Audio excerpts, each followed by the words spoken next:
All right, welcome. What is going on, everybody? This is Randall Thor 19, the man with the million, coming at you live in 30 frames per second. Well, you knew I had to make you know I had to make that joke at the intro. Wow. But actually, no, 60 FPS. So what's going on? Hope everybody is having an incredible weekend. Sorry that we're doing the show on a Saturday, but well, couldn't do it yesterday because didn't have any internet. But I'm here, and as always, we have Jez Corden, managing editor of Windows Central, with us as well to have an excellent Xbox 2. We got a lot here to talk about. Say hi, Jez. Hey, buddy. Rock and roll, baby. Is my audio coming through okay? Had more audio issues today. I really need to, I don't know, do something, man. I don't know. I haven't used my microphone since we podcasted last week, but I don't know. Yeah, chat, every single time. Magic. Jez literally DM'd me. He's like, we need to get in the call early today because I need to check my mic levels. And we got into the call, and guess what? Couldn't hear Jez for like 3 minutes. And then he was like, can you hear me now? And I'm like, yeah. And I'm like, I hate mics. I don't understand what's going on. I don't understand why this always happens. It's got a mind of its own. I think my mic is haunted, actually. Maybe. Very much like this footage of Ghostwire Tokyo is haunted? Oh, yeah. Yes, very much so. Oh, did you record the footage or did I? No, I did. I grabbed it. You grabbed it. Yeah, because you know, last week we were supposed to use Resident Evil footage, but your footage was very much unusable because it was like broken. But yeah, I did a firmware update on my capture card, which seems to have fixed whatever issue I was having with Resident Evil. But yeah, that won't happen again. But we got there in the end, eh? That's the main important part. So how's your week been? Been all right? Been good? Been all right, yeah. You know, rocking and rolling, same old Windows Central. We've got comment system back on Windows Central now after begging the parent company for a year. I was like, yo, we need a comment system. I'm like, nah, you don't need a comment system. Like for like a year, I've been fighting that argument and finally got it through. So yeah, if you ever fancy joining a Windows Central comment system, you can click on comments on the articles now, which is a victory for me, at least. But that's pretty much it for what I've been working on. I suppose I reviewed Ghostwire Tokyo, didn't I, this week? You did. This week or last week? Man, I'm been so busy, man. I don't even know what's coming or going anymore. I can't remember what I did yesterday. It's that kind of time at the moment. And E3 hasn't even started yet. Well, not E3. We can't call it E3 anymore. I know. We need a new. We need a new so name ingrained. For the June marketing cycle. It's so ingrained into everything we say, right? Yeah, I mean, what do you call the June marketing cycle now? Because it's E3's dead. I know. So what do you call it? I guess you call it Keeley Summer. I don't know.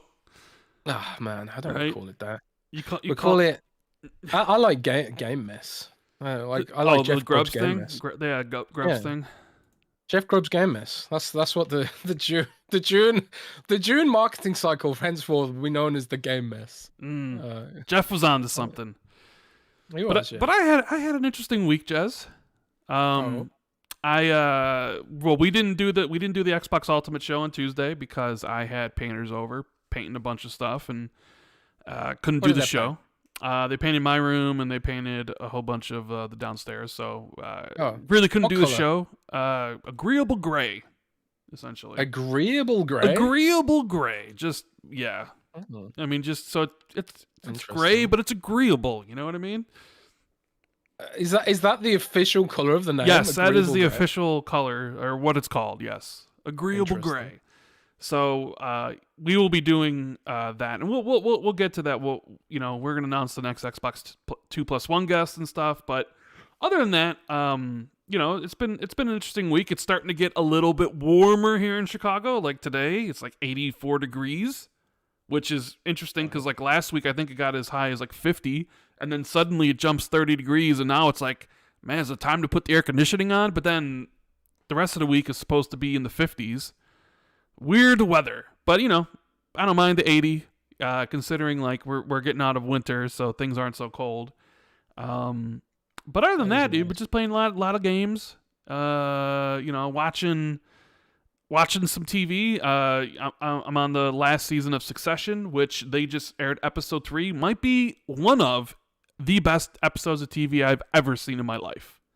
I saw some stuff about that Succession. I don't really Yeah. know what it is. It's like the second episode. It's only the second episode on IMDb to get a perfect 10 rating outside of Breaking Bad's Ozymandias. And when I was watching it, I was just like, this is absolutely incredible. So Succession on HBO is absolutely incredible, and I recommend it to anybody. It's about like a media mogul.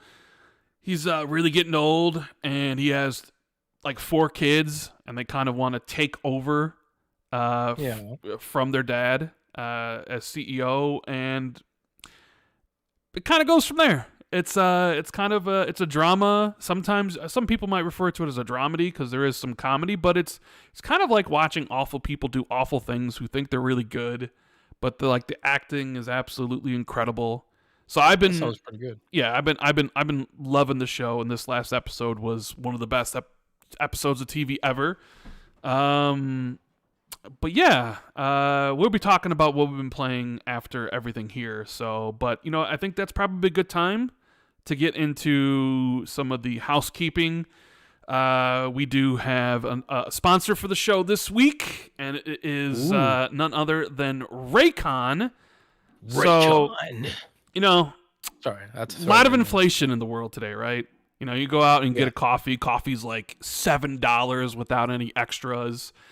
I mean, I like to eat hard-boiled eggs, and eggs are just ridiculously overpriced, and it seems like everything is just costing so much money. Our bank accounts are always, depleting.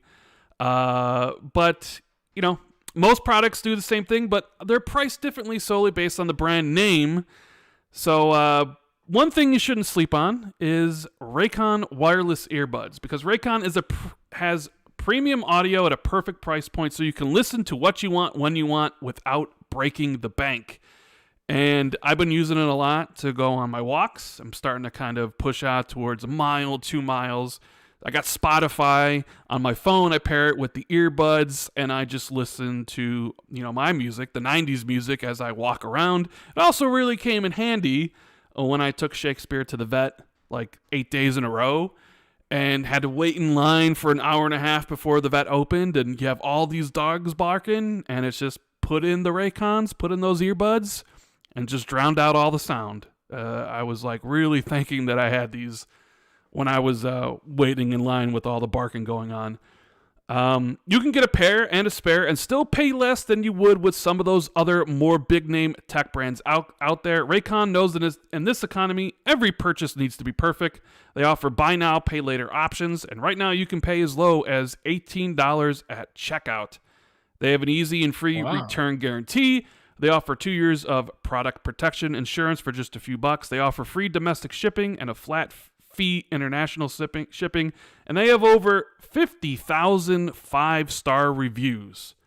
So I use them for the podcast even right now, and they are much more what's the word I want to use? Like, you get a cheap pair of earbuds, they don't sit well in your ears, right? They're kind of just annoying, but these with their custom gel tips, I barely can tell that they're in, after using them for quite some time. And you don't really need to charge them that often. They get like 8 to 10 hours of playtime. And, if you do get a call, it's crystal clear. So, if you guys are interested in some Raycon, saving some money, getting a premium earbud for half price, go to buyraycon.com/XB2 today to get 15% off your Raycon order. That's buyraycon.com/XB2 to score 15% off. Buyraycon.com/XB2. And thank you to Raycon for sponsoring this week's episode. But we're not done, Jez. We have the wonderful people at Patreon. Yes, we have some announcements for that. So we have some shout outs we need to get to. So take it on. Yes, indeed. So all the lovely people who sponsor us on Patreon, thanks to everyone who joins us. We've got XB2 plus one coming up with a special guest that you guys asked very much for. We've also got the XB2 Ultimate Show coming this week, I think, right? Tuesday. Yeah, so we have Xbox. Tuesday. We have Xbox 2 Ultimate. Me and Jez talking about the 10 best Xbox games, Xbox exclusives, and the 10 worst Xbox exclusives. Among whatever else we talk That about. should be spicy. That'll be on Tuesday. And then the following Tuesday, you guys asked for King David, and King David has said he will be there. So in 2 weeks, so this Tuesday, Xbox Ultimate, and then the week after, Xbox 2 plus 1 with King David from Iron Lords Podcast, who are also celebrating their 300th episode tomorrow. So awesome. That'll be fun. I might drop by to say what's up, but I'm very interested to talk to King about everything that's going on. So look forward to that. All right. But yes, and those of you who sponsor at our higher tier also get a shout out. So thank you so much to the grandest of BIP, Chris Panisse, Tharsman, Hey Blinkin, The Bearded Tate, Sleet XZ, Army Dude 52C, Mr. Butterjeans, William Schumacher, Ryan Keipel, Foreign Object, Mythic Marty, Tyler, Gunstar75, Moronic Donkey 99, C Money, Mario Kart Madman on YouTube, Macazilla, Haters Will Be Haters, Randolph 419, Celis, Eric Gregory, Elijah Vasquez, James Moore, Halo is the franchise player, Patriox, Ricky Fallon, Bright 101, Jasper Schapp, Joseph Campbell, Blastos. Here you go. Blastos in the house. Blastos, Mrs. Joanna Dark, Justin Duell, Frank Marino, P-Bro King, Justin Miller, Ace T. Madison, Untidy Tim, Grizzly Mofo OG, Governor Grimm, Daisy Husband, Justin Sego, Andrew Courtney, Wuggerman Achievement, The Scarecrow 121, Darren Torpy, Professor JJJ, Butterball 8, Ghostface Killer, Wolfgang KPZ, and Ralph Wiggum. Thanks everybody for dropping by. And also stop by on our Discord, discord.gg/XB2, and join all the fun and shenanigans. Indeed. Yeah, I think that's it. That's it for housekeeping, right? Yeah, that should be it. Thank you to everybody who's signs up to and supports us on the Patreon. Hopefully you'll join us for Xbox 2 Ultimate and King David on Xbox 2 plus 1 later this month. It's gonna be a good time. And with that out of the way, I'm gonna jump into some of these super chats really quickly, and then we're gonna get into the show. So we got Robert Kellett, who says, "How do you feel about the L's Xbox made recently?" I mean, I made my. We're gonna be talking about L's. Yeah, we'll be talking about that. But I think I made my feelings clear with my tweet and with my own video I made on Wednesday about how I felt about some of that. I do want to push back on. Look, it's disappointing that Redfall's not offering a 60 FPS mode, and you know, I only ever speak for myself. If you're perfectly fine with Redfall at 30 FPS and you're going to still play it day one, I hope you enjoy it. I really do. I'm not going to call you a name. I know some people sometimes it gets really heated. You know, you're entitled to play whatever you want whenever you want to play it. If you want to play Redfall day one and you're not, upset that it's not 60 FPS, I hope you really have a great time. I hope the game's just good in general, right? That's a totally different discussion than about like the frame rate stuff. But I do want to push back on some of the stuff I am seeing about like, hey, Redfall's 30 FPS, this means the Xbox platform is dying. Because I do see a lot of people pushing that of like, now I'm questioning if the Xbox platform can even do anything in the future. Like I understand, when you look at everything from the outside, right? If you look at all the recent things and you're like, well, Xbox had a horrible 2022 when Redfall and Starfield were delayed and all these sort of things and all these sort of asterisks that happen, it's like, oh, one more for the pile. Like when you look at like, oh, all the stuff that happened with Halo Infinite and how they cleaned house and then all this stuff, you can come up and you can kind of tie them all together and then assume that things must be going wrong, therefore Xbox is just in a horrible state. But that's just, I think, human nature to try to tie things together and explain things that you don't know. Because none of us know why Arcane's choosing 30 or not 60 is not going to be ready. We're not in, developing the game. We're just fans sitting on the outside. We don't have any insight. And I don't know, maybe Jez has some insight and we'll talk about it later. But I do find it kind of funny, like some of the reactions I'm reading, which, to be fair, a lot of those people are trolls, and that's what their personality is. So anytime there's bad Xbox news, they push the narrative that this is going to be the death knell for Xbox and sort of those things. And I totally just kind of laugh when I see that stuff. But it is disappointing it's not going to be 60 FPS. We'll talk about that a little bit later. Miguel Ivers, who's been a member for 10 months, says Xbox flagship launched unfinished. The first AAA exclusive made by Bethesda is releasing unfinished. How can Xbox leadership be this clueless? Ugh. Well, see, some of these takes are just way over the top. They're just way over the top, and we're gonna get into that. And I think that take is just over the top. It's like I wrote my article. Some of this stuff is teething problems. Well, I mean, you know, Halo Infinite, and they are distracted by ABK deal. Yeah, but I mean, Halo Infinite did launch unfinished, to the detriment of the game. I think. I think if they had waited and launched the game with everything co-op and like, how would the game have been received? How would the game fare if instead of launching the game how it launched, they waited till Forge was ready? Would people have stayed around because there would have been actual stuff to play? Would the seasons have come sooner rather than later? Because like Halo launched to like an 87 Metacritic. People really enjoyed Halo Infinite's launch. The campaign was good. I mean, some people don't like the campaign, but critically, when you look at the reception, it scored quite well. It's on par with most of all the PlayStation exclusives this gen. Like, most of the PlayStation exclusives all scored about 88, 87. The only one that jumped into the 90s that wasn't a remake like Demon's Souls was God of War Ragnarok. So, like, Halo Infinite sits right there with Ratchet and Clank and Returnal and Horizon Forbidden West and Gran Turismo and all those great games that people talk about on the PlayStation ecosystem, but yet they talk about Halo Infinite like it's some sort of leper. Like, oh my god, it's so disgusting. It's a piece of shit, right?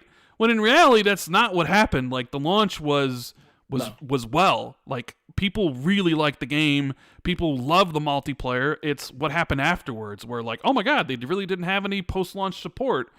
Where I sort of think to myself, man, what would happen if it was delayed again? Sure, people would have been upset for delaying it twice for 2 years, but like, would Halo Infinite be in a better spot today if it had launched with co-op and Forge and all those things? Would people have stayed? And that's a question that can never really be answered, because it's not like there's an alternate universe where that, you know, you can kind of look into and see, okay, how did Halo Infinite perform over here? I also think some of this is there's Xbox and there's ZeniMax. And I don't think people truly understand that ZeniMax is, even though they're owned by Xbox and even though they report to Phil, they still operate independently. They make their own choices. They do their own things, which is, you know, you see this week, like Ghostwire Tokyo's PC version essentially had Denuvo put into it. Even though the game's been out for a year on PC, it's out on Xbox now on Game Pass, and they decided to put it on, put Denuvo into it, which I don't know if you guys realize this, but Xbox doesn't use Denuvo on any of their PC releases, but Bethesda does. And I think that's just a complete Bethesda choice. So there are some things that happen that people blame Xbox for, when in reality, it's Bethesda. Even though I understand, because people are like, well, wait a minute, Bethesda is owned by Xbox, and that is true, and there is oversight there because, you know, Phil runs the whole thing, but in reality, they still operate independently. They make their own choices and their own decisions. Yeah, they need to, they really need to, we're going to talk about this in more depth, but they really need to sit down and decide how integrated they want to be. You know, it's not like Minecraft, which everyone pretty much accepts as a separate entity, you know. Because Xbox kind of put their mark on Bethesda by making some of these games exclusive. If those games weren't exclusive, if they were going on PlayStation as well, I think people would be more willing to accept the, well, Bethesda's separate argument. But the fact of the matter is, these are Xbox exclusives now. They represent the Xbox platform, whether Bethesda likes it or not, whether Xbox likes it or not. And they need to come together, sit down and discuss what their goals are here. Because at the end of the day, Bethesda is representing the platform that they're exclusively making games for. They can't just be a PC platform with Xbox on the side. But we're going to talk about that in more depth in a minute. Yeah. We have the first super chat from Hans Olo. Thank you for supporting the show. He says, Banjo is coming back. Ratchet is in trouble. Hans Olo? Hans Olo? I mean, I think that's Han Solo. I mean, is that what it's supposed to be, Han Solo? Surely it is. I mean, no? Maybe, I guess maybe it's possible, but... Han Solo? Never mind. Sure. But he says Banjo is coming back and Ratchet is in trouble. It's funny because speaking of Banjo, someone emailed me yesterday saying that they had an internal trailer of Banjo 3. And I was just like... Yeah. Suffice this, I don't like opening things with attachments in my emails that, because I'm very wary of getting viruses and malware, so I just deleted the email. I got the same email. But I think you got the same thing. Do you believe Banjo's coming back? I mean, I think Banjo might come back, but if you guys start seeing a off-screen video trailer purporting to be Banjo, just know that it's fake. I don't think there's any footage out there right now that represents a product being made from the Banjo franchise. Even though I think it's been shared around some Discords, there's some kind of weird 3D asset thing, but I think it's just like some hack job someone's put together in Blender or something. It's pretty obvious that it's fake, really. But there's enough fans out there of Banjo that someone wants to take advantage of that fandom to spread fake rumors and stuff. That being said, I think if there is one classic Xbox franchise that would make a return, Banjo has to be among them. I think Banjo will come back, maybe by the end of the generation. I don't know. I don't know when it will, but I do think for all my Banjo bros out there, I do think you will get your Banjo game at some point. And I'm not sure if it'll be a new game or if it'll just be a complete remake of the first one, but I do kind of feel that a new Banjo will happen at some point. And honestly, it should have already happened. I mean, they had the whole Banjo and Super Smash Brothers. I remember seeing the reaction to that. It was like, what better time to release a new Banjo game than tied to that? And they missed that window, but I think we'll still see it. It's just be wary, because I got that email and I'm just like, I don't know about this. I don't think so. Yeah. So... but guys, gonna do us a huge favor. Make sure you hit the like button if you're enjoying the show, and please subscribe if you're new. We're at 93.3 thousand. We got 6.7 thousand more go to 100K. So hopefully we can get that done this year. We have Elementapio in the super chat saying, I remember when there was an uproar over streaming resolutions for Xbox showcases. Now it's finished games launching at 30 FPS. I give up. Was there an uproar over streaming resolutions for the Xbox showcase? I guess I can't remember. Well, because they stream the showcase in 1080p, right? I don't know if there was an uproar, but people are like, "Hey, things." Obviously, you would rather see a game in 4K than 1080p, and I always do rewatch the showcases when they upload everything in 4K, because watching a Twitch stream with low bitrate in 1080p really doesn't showcase the game as well as it could. And I'm not sure why they do that. With Mixer, when they had Mixer, you used to be able to showcase stuff in 4K. And it would look a lot better, but Mixer went away because nobody used the platform, and you're left with streaming resolution. I use the platform. Yeah, well, dude, we used to stream the podcast on the platform. No, we didn't. We did. No, we didn't. We did. Well, that was without my knowledge. Then I don't remember ever streaming Xbox 2 on Mixer. Did we not? Am I going crazy? You are going crazy. Maybe I just streamed it without your knowledge or something. Maybe you did. I mean, you did that show with Roby. Oh, maybe that's what I'm thinking. We didn't stream Xbox 2 on Mixer. I mean, if anything, we should have did. We should be streaming this to Twitch or whatever, but it's just a YouTube thing. And then for people on audio, a little bit later on, when this will go up tomorrow, they can listen to it on Google and iTunes and all that stuff. But yeah, we don't restream this anywhere. It's just YouTube. Right. You're losing your mind, bro. Yeah, maybe. I'm the one. I'm the I one don't know that. where I'm coming or going these days. Yeah, I'm the one that's got the memory. It seems. Yes. We have Sean who says, Jeremy and Rand, if there is a Starfield Collector's Edition, will it only be a digital game like PlayStation has done? I mean, I don't know. I mean, you would think Starfield would get a Collector's Edition. Will it have the game? Don't know. Don't know about that. I was on Xbox Era this past week, Jez, on Saturday with special Nick and John Sicamechanico and Jesse, the producer. And Keasante was in the chat, which I don't know if he's in the chat right now. But Keasante, I don't know if you saw it, he dropped the bomb saying that he knows for a fact that Starfield controller we talked about last week was real. And that not only is that going to release, but there's also going to be a Starfield headset, but no Starfield console.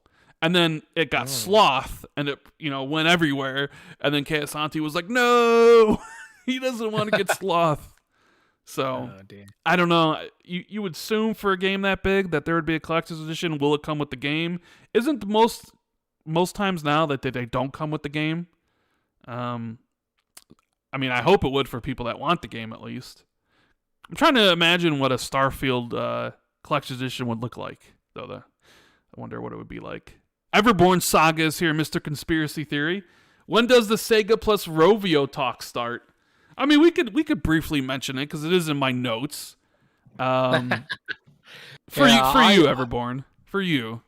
Yeah, I was surprised about this. I mean, Rovio has strong mobile revenues, but it's kind of like, are they worth $1 billion?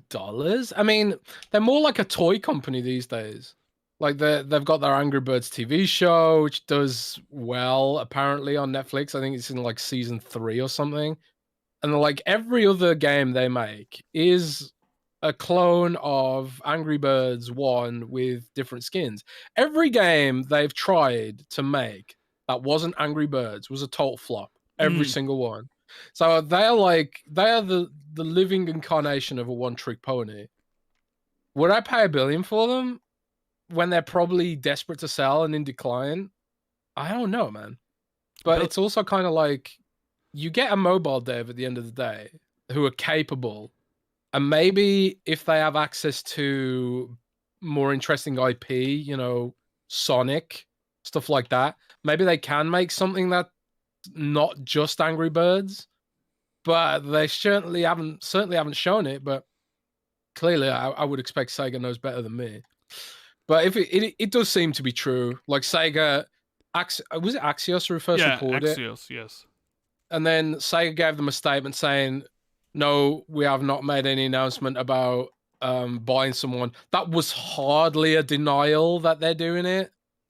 So yeah, I think it's probably true. Yeah, I guess we'll wait and see. I don't rate Rovio. But that leads to the speculation. Does this make Sega more enticing for a possible Xbox acquisition now that they have a mobile presence, albeit an Angry Birds one that you said is kind of like a one-trick pony that's on the decline, Well, there are a couple of aspects to this that potentially make them more interesting, and that's the development stuff they've got in-house, right? And they've also got like animators in-house and stuff like that. So if I was Xbox or Sega trying to make my shit more culturally relevant, and Sonic is obviously culturally relevant, up there with not quite up there with Mario, considering the Mario movie is now the most successful animated movie of all time in its opening, and probably ever as the weeks go by. Sonic is definitely up there though. Bigger than stuff like Banjo and all that kind of stuff. Everyone knows who Sonic is. And the Sonic movies are actually really good. They're really, really good. And if I was Sega looking to expand that, like you want to have a Sonic cartoon for Netflix, like the Angry Birds cartoon probably. That sort of appeals to, adults for nostalgic reasons, but also kids, and can introduce your IP to a new audience or whatever.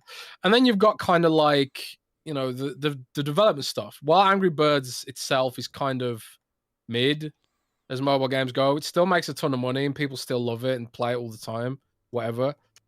But what would they do if they had access to the Sonic IP? Maybe they'd make something really cool. And we've seen Alpha Dog adapt the Doom really well recently. You know, Mighty Doom is a nice little game, topped the charts on Google and iOS and all that kind of stuff. So I don't know. I'm kind of interested to see what they do with Rovio actually. But $1 billion? $1 billion? Yeah, I forget money, how much man, how for much a company like Sega. how much Take-Two bought what was the Zynga. Zynga for, and everybody's trying to get their own mobile presence.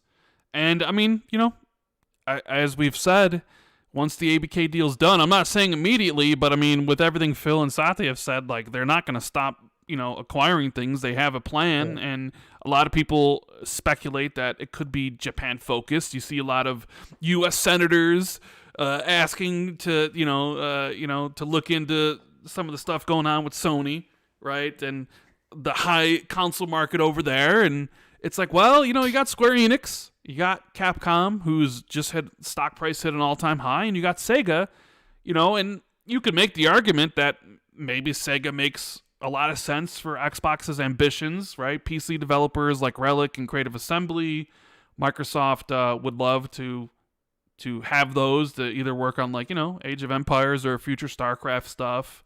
You know, they got Sonic, they have, you know, Yakuza and Persona, and now they got another mobile thing, which Xbox is desperately trying to get into, making their own store. I hope it works better than the Xbox app on PC. So yeah, it could increase their value to Xbox's eyes in the future for sure. Everborn also says, did you hear HBO greenlit a Dunk and Egg series? I did. It seems to me a little bit, though, that HBO better be careful about too many Game of Thrones spin-offs. It's like they're not learning from what happened to Star Wars or like Marvel with the MCU over, when you start having way too much and you saturate the brand, right? Because you have Game of Thrones, which people loved and then people hated the ending. Now you have House of Dragon, which is doing incredibly well. You're going to do Dunk and Egg, right? Which is also a really well-liked story. And also like a Jon Snow prequel. You just better be careful not to saturate the market with Game of Thrones stuff. So just...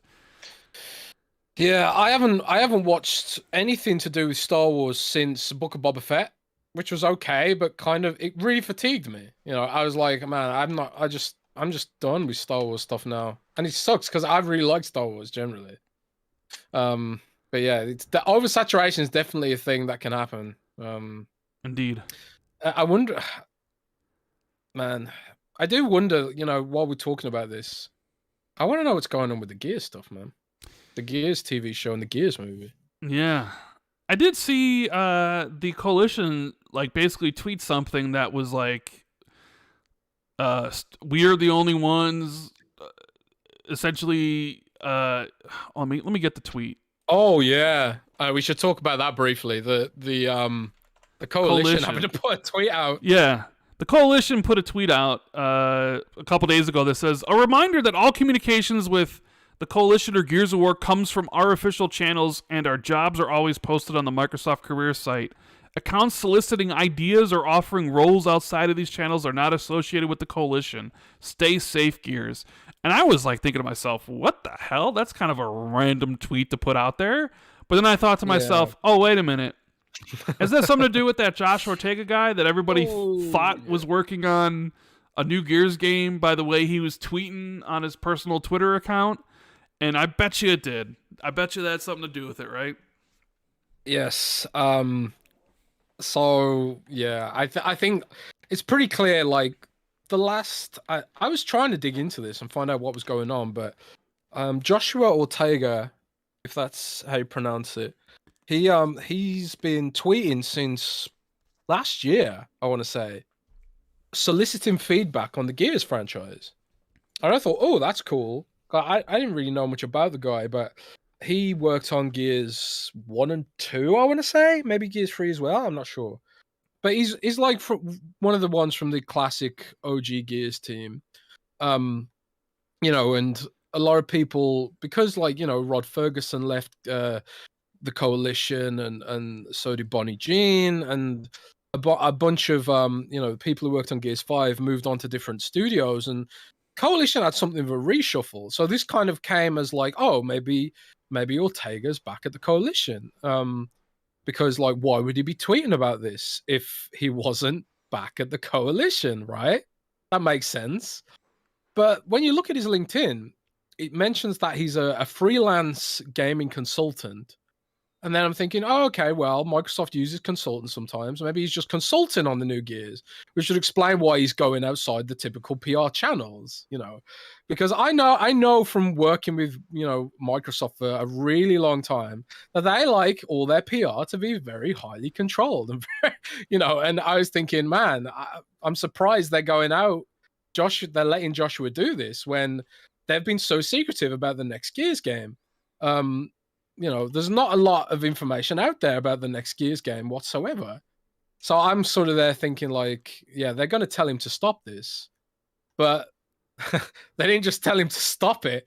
They effectively denied that he's working at the studio again, which is kind of like, oh, so what exactly is going on here? Then you look at some of Joshua's replies and some of the people that he's talking to and some of the drama that's going on there, and it seems like there's something really strange going on there. I don't really get it fully, but yeah, it doesn't seem like he is back at the Coalition, and that was basically the Coalition saying, look, he might be tweeting about Gears, but he's not working on Gears 6. So yeah, kind of is what it is, I guess. It sure is.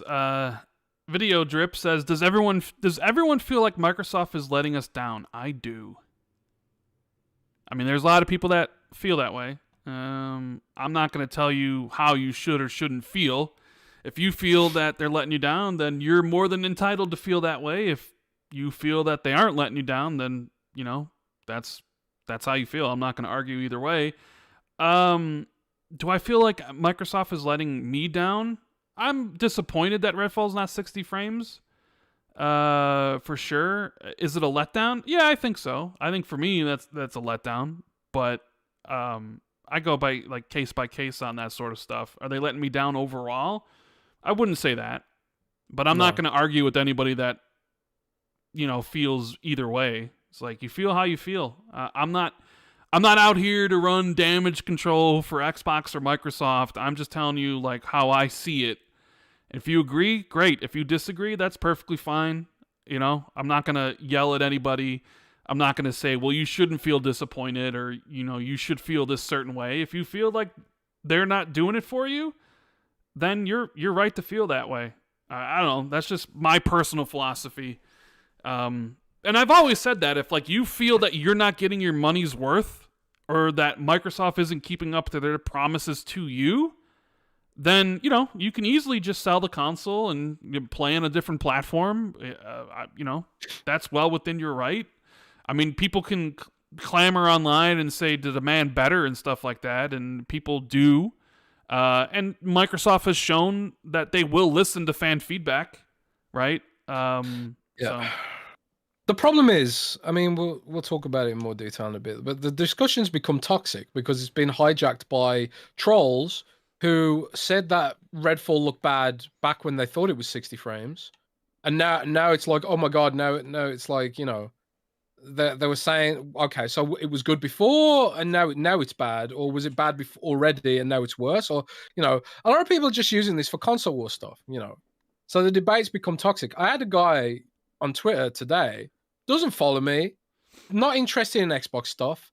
I tweeted out that I'll still play Redfall if it's 30 FPS, as long as it's smooth. I survived the 360 generation.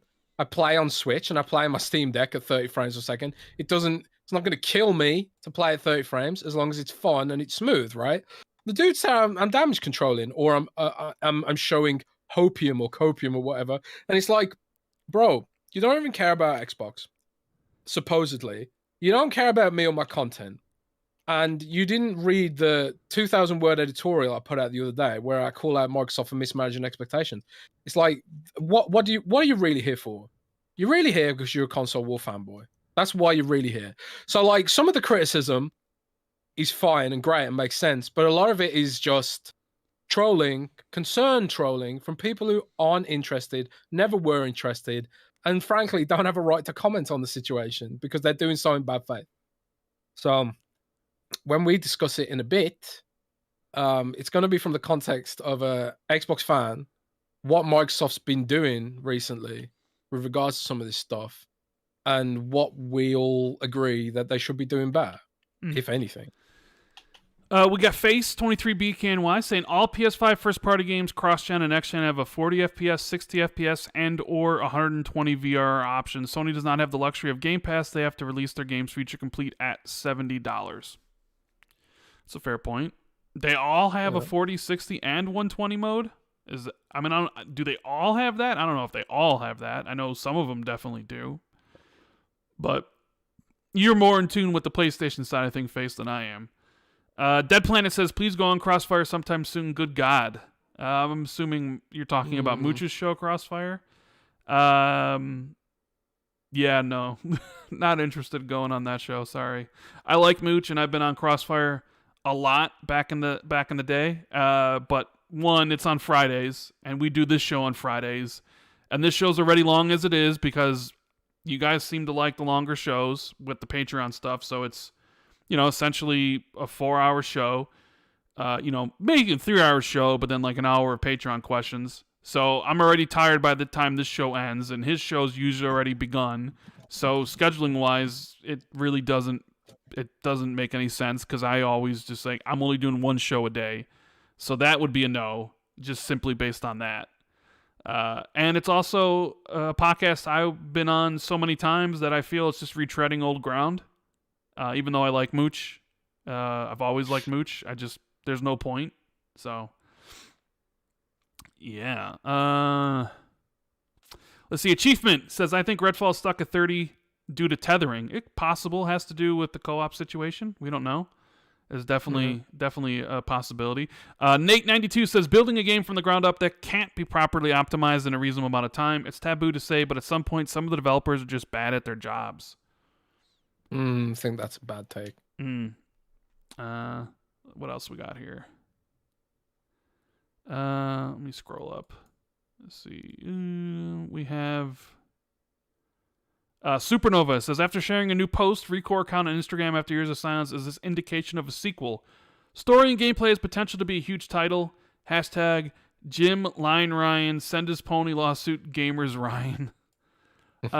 Yeah, what was that about, Jez? That Recore posted something a little bit ago on their Instagram account after not saying anything for years. Does that actually mean anything? No, I think that was just a big nothing. That's a big nothing. Yeah, I mean, they did Recore, and then they did a definitive edition of Recore, and I remember Shannon Loftus saying how Recore was going to be like on the level of like Halo and stuff like that, and it clearly wasn't. It was also... Did she say that? I'm pretty sure she did, or at least they talked about it as like it could be a pillar to Xbox. But this was years ago, so like, some of the details might slip, but they had high aspirations for the franchise, and then it kind of just didn't go anywhere.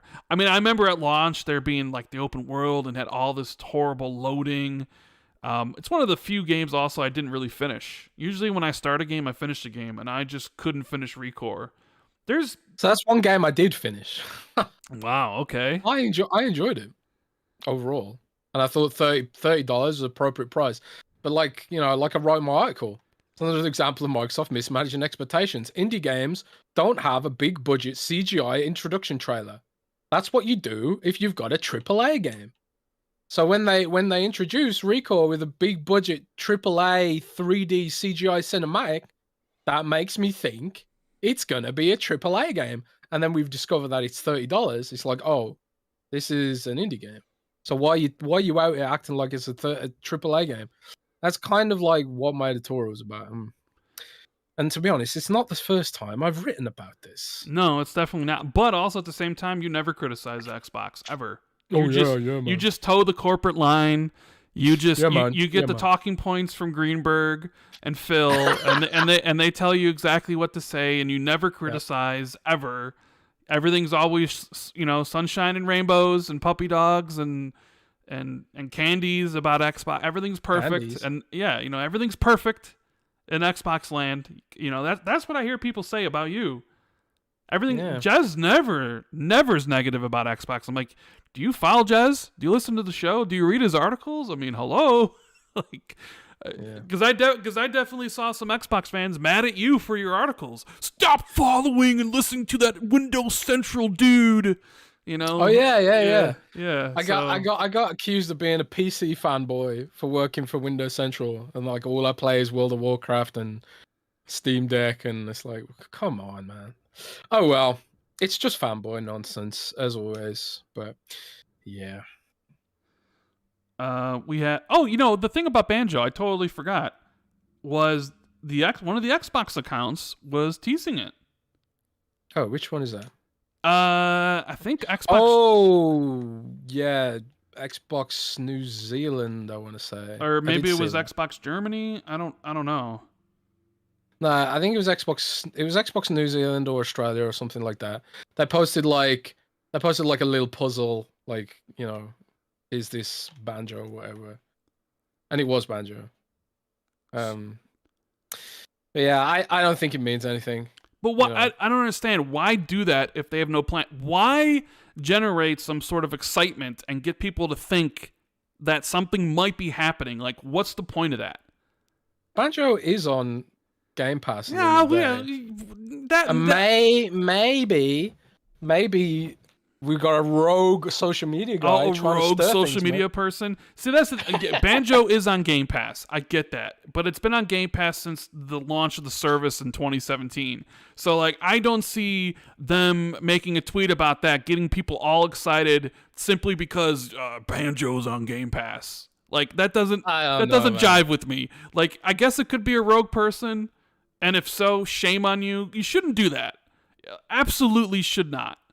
I think that's wrong, because if there isn't a game in development, you're going to just let people down. I saw that, and I was like, all right, well, they're teasing Banjo. But then again, it's a New Zealand account or a German account or whatever it is. It's not the official account. But either way, something like that shouldn't be tweeted unless you know the game's coming. Because you're just going to get people excited, and then if nothing happens, people are just going to get disappointed, and they're say, once again, that Xbox is letting them down. You know? Well, this is what I'm talking about. There's no unified approach to messaging at the company, and that's the big theme of today's show, Rand. Yeah, I guess so. So, you know, you're sitting there saying, oh, teasing Banjo must mean something. Bro, these guys have no unified approach to messaging. You're telling me that Banjo tease from a third-party account means something? Probably not even an official Xbox account, probably an agency running it. You're seriously telling me that? Bro, I don't think so, bro. Well, then I'm just saying I think it's wrong to do that. I think it's wrong to play on people's hopes for social media engagement like that. Because now people are like, Banjo's coming back. Why would they be doing this?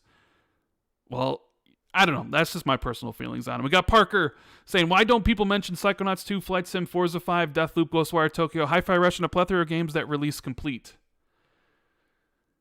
Because then it would break the narrative. Yeah, that is true. You can't, and it's also, that's the past. You know, people are in the future, right? Because now it's like, oh yeah, but also those games aren't AAA enough, or they don't have an epic story, and they don't make people feel, or whatever sort of things they would use to say that, you know, it doesn't count. Like Forza doesn't count, you know, because you always say that Halo, Gears, and Forza don't count.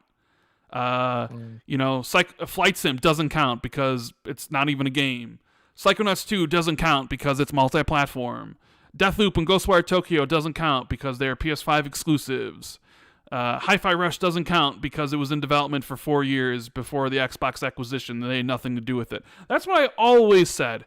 I said when it comes to this, Xbox will get all the hate for something and all the blame for something if something goes wrong. So Redfall at 30 FPS, it's Xbox's fault. But if Redfall's great, Xbox has nothing to do with that. That's Bethesda. If Starfield comes out and Starfield's amazing, Xbox gets none of the credit. That's Bethesda and Todd Howard doing good work. If Starfield comes out at 30 frames, and if Starfield comes out and is a bad game, that Xbox ruined Bethesda, and that's Xbox's fault. It's all positioned in a way to make everything seem like Xbox, and even still, keep this in mind, when Hellblade 2 eventually comes out, and if Hellblade 2 is really good or looks really phenomenal, right? People will say, Xbox had nothing to do with that. That was an existing IP they acquired. But if it was bad, Xbox is to blame for that. They ruined Ninja Theory. It's just a way for people to move the goalpost to say that Xbox is basically they can't get credit for anything that is done well, and they get all the blame for everything, right? It is what it is.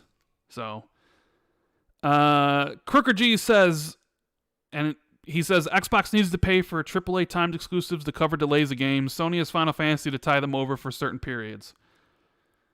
I mean, I know there are a lot of fans that would love to see that. I know Jez said that you saw Final Fantasy 16 at the recent State of Play, and you were salty for the first time in a long time. Absolutely, it looks great. It looks really, does really look great. It does look great. The only thing keeping me going is the knowledge that it's probably going to come to PC eventually. Yeah, eventually. But here's the thing. So there was a point in time. I was never jealous. I only had a 360, and I had so many games to play in the 360 because I was getting that gamer score. I was never jealous of any platform during that point in time. During the Xbox One gen, I started to get jealous, right? And it was basically the 2016 E3 showing that kind of broke it for me. It was like, I saw God of War, I saw Spider-Man, I saw Detroit Become Human, and Shadow of the Colossus and all that stuff, and I'm like, damn, I want to play those. And that sucks it's not an Xbox. And I started to get those feelings of jealousy. And you know what happened? I got a PS4, played all those games, I got a PS5, and when I see Final Fantasy 16, my first reaction isn't one of jealousy. My first reaction is like, damn, that game looks good. I'll play it on my PS5. Because you don't have a PS5.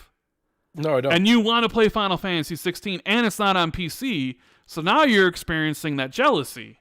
But the thing is, that goes away once you have the console. Now, sure, would I want to play Final Fantasy 16 on my Xbox? Absolutely. I want the achievements for it. I want to play it on the platform where I play all my games, the better controller, all that sort of stuff. But at the end of the day, I'll just turn on my PlayStation for one of the few times this year and play it there, because that's what I got the system for in the first place. Now, if I didn't have a PlayStation, I'd probably look at that game and feel a certain way. And this, like the person who left the super chat, maybe Microsoft should look into more AAA timed exclusivity. However, the last time they did that, they got yelled at by gaming media and fans. When they did it with Rise of the Tomb Raider, everybody hated them for it. And the first question from every single journalist is, when is it coming to PlayStation? How long is the exclusivity? Why are you doing this? But, when PlayStation does it with any of their exclusives, nobody asks those questions. And nobody, there's not really a big outrage outside of like Xbox fans. It's just common accepted practice because PlayStation's the bigger platform and with more fans. And so when Final Fantasy 16 is exclusive, and they have the Japanese developers of the game out there talking about how they love Sony and how this couldn't be made without a PS5 and the SSD and all those sort of PR marketing stuff that Sony pays them to say, essentially, nobody's like asking them, so when's it coming to Xbox, right? Like they did when Rise of the Tomb Raider came out. It was like, first question was, okay, when's it coming to PlayStation? And people were so upset at that. And Microsoft wants to focus on Game Pass, and it's easier and probably cheaper to get games to say, all right, we'll launch day one on Game Pass as long as we can also maybe launch everywhere, or maybe we can be exclusive for X amount of time or whatever. And that's their play. But you're right, it would have been nice last year if, with the year Xbox did have, if they had timed exclusivity on some AAA games, but that's just not the game that Xbox is playing, because they would have to pay more for an exclusive game than PlayStation has to, based on their market positions. Yeah. Microsoft would have to cover the cost of more potentially lost sales than PlayStation would. So if Microsoft's looking at like Final Fantasy 16 exclusive, Xbox would have to pay magnitudes more for that exclusive than PlayStation would. And it's probably not a wise decision to make those sort of things. And I think that has as a reason for it, you know what I mean? Yeah. It's cost effectiveness, I think, to some degree. And I suppose Microsoft's probably of the opinion, like, we can make this work with Game Pass, and maybe they're right, maybe they're wrong, but I do agree that they should explore it. You know, AAA exclusives. I think the ship has thoroughly sailed on this idea of, like, no one can accuse Microsoft of being unfair if they do this, because at the end of the day, Sony's been doing it with impunity for years now. So, like, if any outlets were to come out and be like, "Oh my god, Microsoft's so mean," it just like, they make them look stupid. They would look like morons if they did this. And I know a lot of outlets are completely fine with being looking like morons. No names mentioned. But you know, that's the sort of the situation we're in here with this shit. You know, at the end of the day, Sony's doing it with impunity. Then Microsoft probably should look into it as well. But you could argue that they are doing that with Bethesda and with Activision, and you know, we might see eventually the fruits of that effort. You know, eventually. Keep waiting. Keep waiting, guys. Xbox fans love that phrase, keep waiting or wait till. Yeah. It's been the rallying cry for years now. Nightwolf. The kings of waiting, bro. Yeah, Nightwolf in the Super Chat says, "Hey guys, when it comes to acquisitions, will WB ever be bought? I'm asking because I really want to see more done with the Lord of the Rings franchise. It's so underutilized, and I want to create my character a Lord of the Rings RPG. Will they ever be bought? You know, there were people that were lining up for it. I remember before the Bethesda acquisition, and I think because of the whole IP licensing situation, I don't think it went through. Plus, Warner Brothers, the whole Discovery thing, and I think they're not allowed to really sell for 2 years or something like that. I really don't see them selling. Because anybody for gaming that wants to utilize Warner Brothers Studios probably wants to use Warner Brothers IP. So like you would have to buy the IP. You probably don't want to license it. So I mean, they just had a success with Hogwarts Legacy, huge success, one of the best-selling games of the year. But then they just delayed Suicide Squad, for. You know, and Jez, you were right about that. It did take a while for them to officially confirm it. They're probably just trying to set a date. Suicide Squad coming, February something 2024? A long-ass delay, 9 years in between games. They better hope that game performs well, because I honestly am worried for Rocksteady. You know, leadership left, a lot of people left that studio.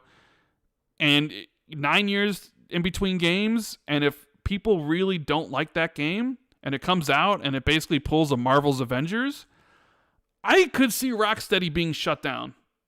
Or maybe Rocksteady being sold off. But I'm not sure all of WB Games would be sold to somebody. No,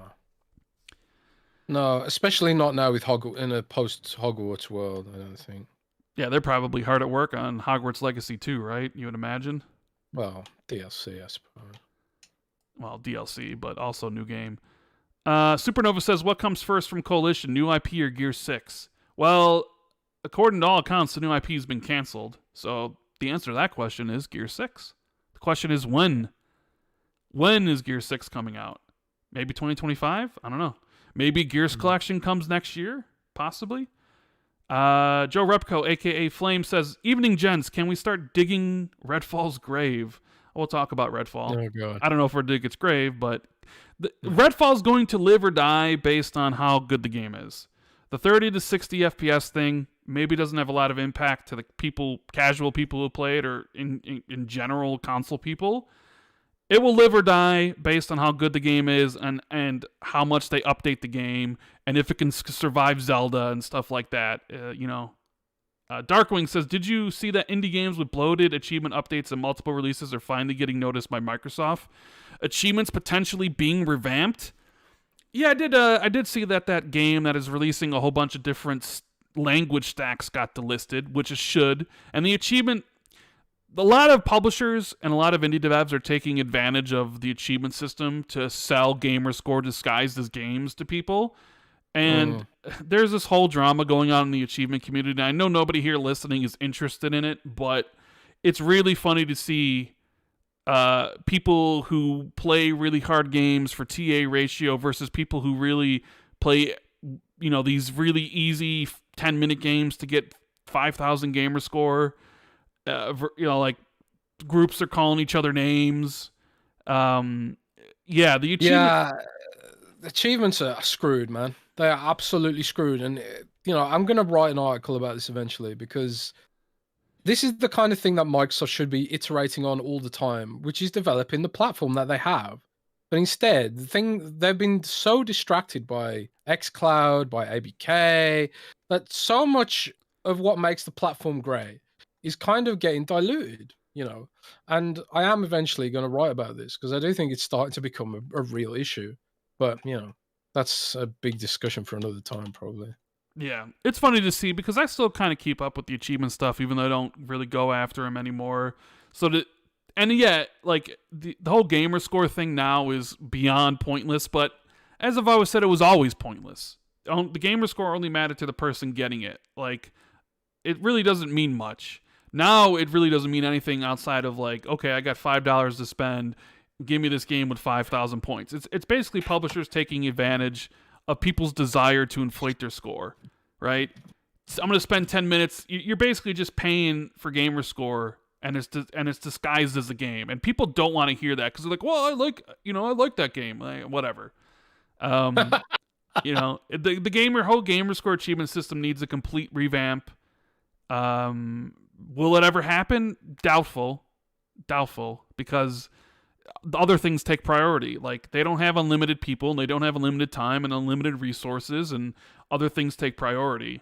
But yeah, it is a joke what the PlayStation Trophy and Xbox achievements have basically turned into. It's just some developers just taking advantage of it, and some of the fans really like it because they like to see that number go up, and some of the fans hate it, and they want to talk about ratio this and ratio that and hard games or whatever. And I just sit there and I'm just like, imagine caring about all this stuff in 2023.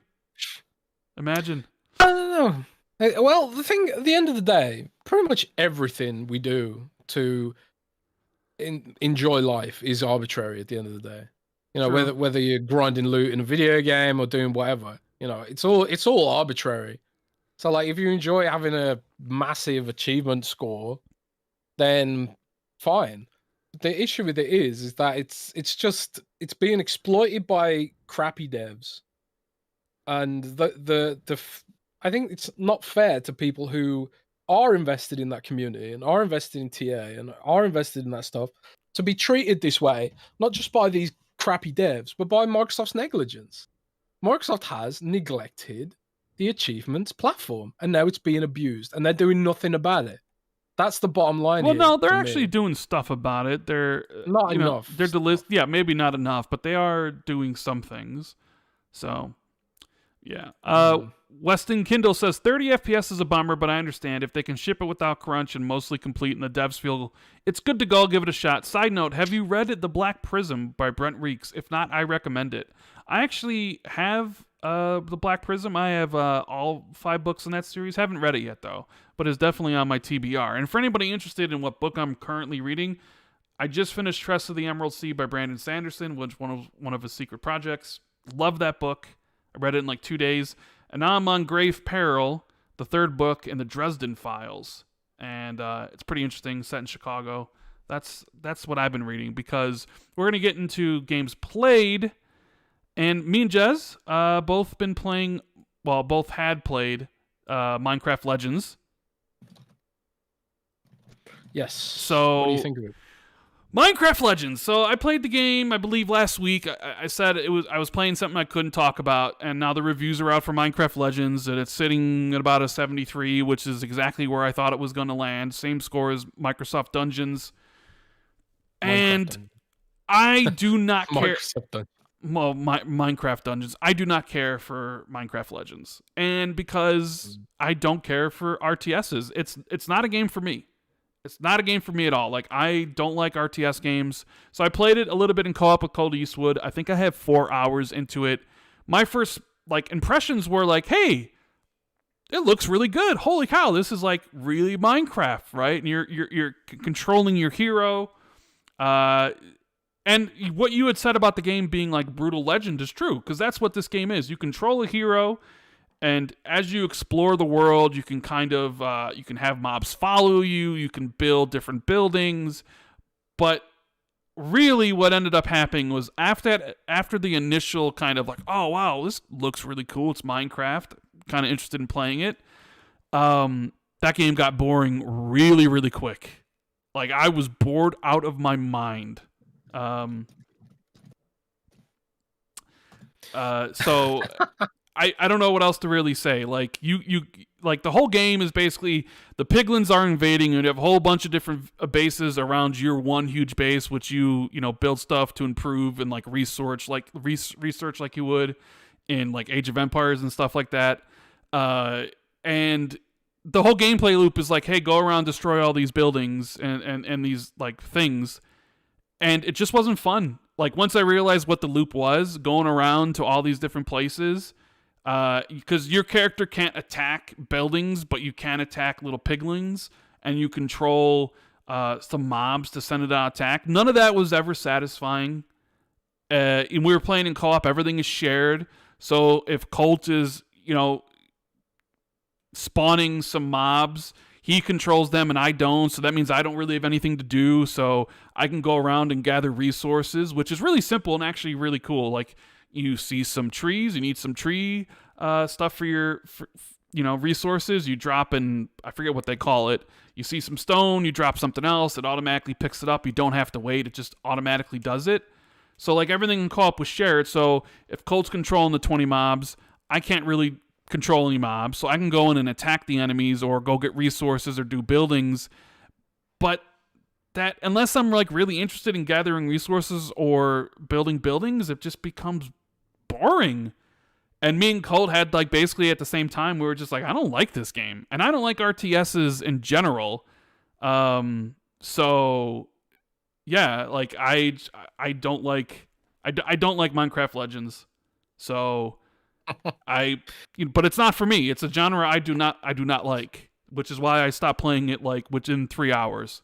So yeah, I mean it's fair enough. It's not going to be for everyone. It's like when you're talking. I think one thing that's going to throw people is how basic the melee combat is, because you're not meant to play it like it's an action game where you're hack and slashing and stuff, but they give you that capability. And I think a lot of people are going to be like, well, this is dumb because I've only got one attack. But you're not meant to attack. Like the character is essentially a cursor. That is your cursor for interacting with the RTS portion of the game, which is really what it's about. It's an RTS. It's a full-blown RTS.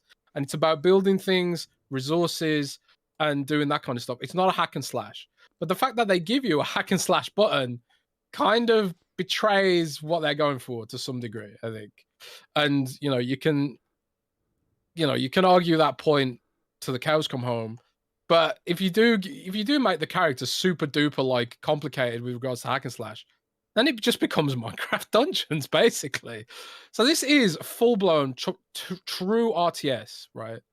And if you don't like RTS for whatever reason, there's nothing wrong with that, of course, then you're gonna not enjoy it ultimately, because it is an RTS. It is a full-blown RTS. That's my thing. I'm not. So if you like RTSs, don't take my opinion on this seriously, because it's a genre I do not like. So I tried out the game and I didn't like it, so I stopped playing it. There's really nothing more to be said.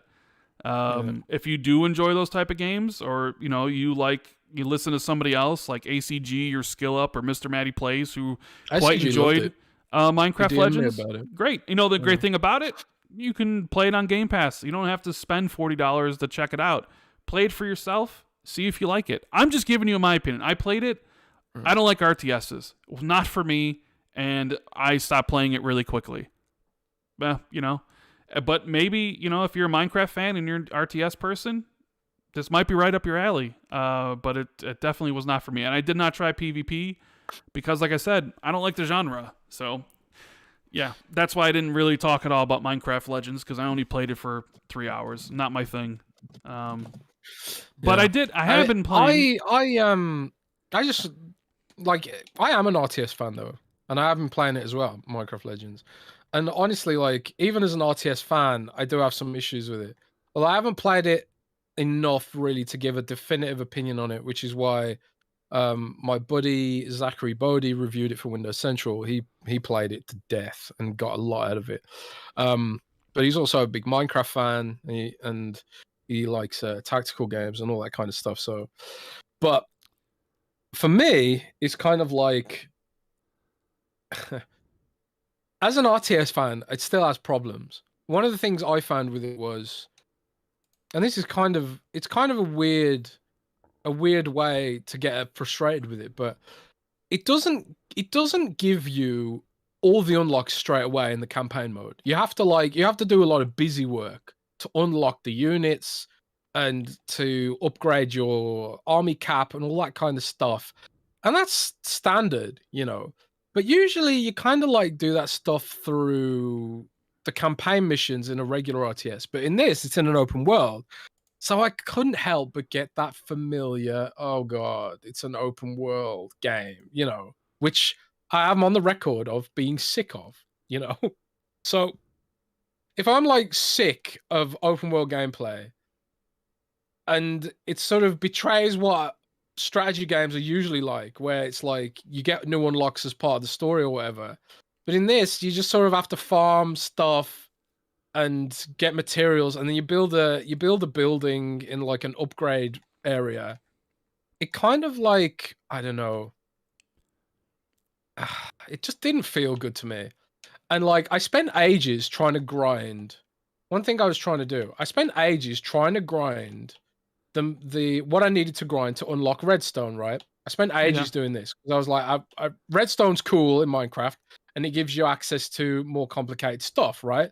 That's how it does in the game. You get circuits and you can build like pseudo electronics and stuff. So I was like, okay, I'll unlock redstone. So I start trying to unlock redstone. I unlock the redstone, and then yes, I unlock a new building. Great. But the problem is I can't build it until I upgrade the redstone cap. Which was like, oh, so now I have to do another bunch of grinding. Great. So like what was the point of me grinding that redstone in the first place when you're not giving me access to anything for grinding the unlock redstone in the first place? So I just kind of felt like this game hasn't been tested very thoroughly. Because I don't think if they tested it, they would have let that sort of weird interaction go through into the live game.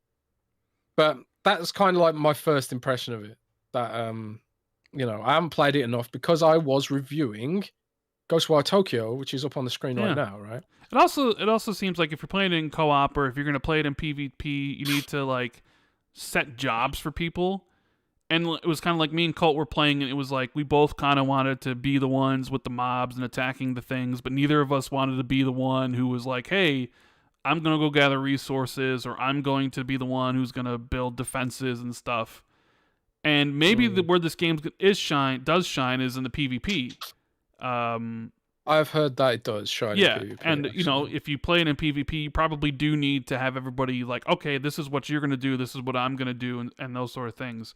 So when we were playing the game, it was just like after a little bit of time, it was like, I'm not really feeling it. I don't like RTSs. I'm just gonna move on to something else.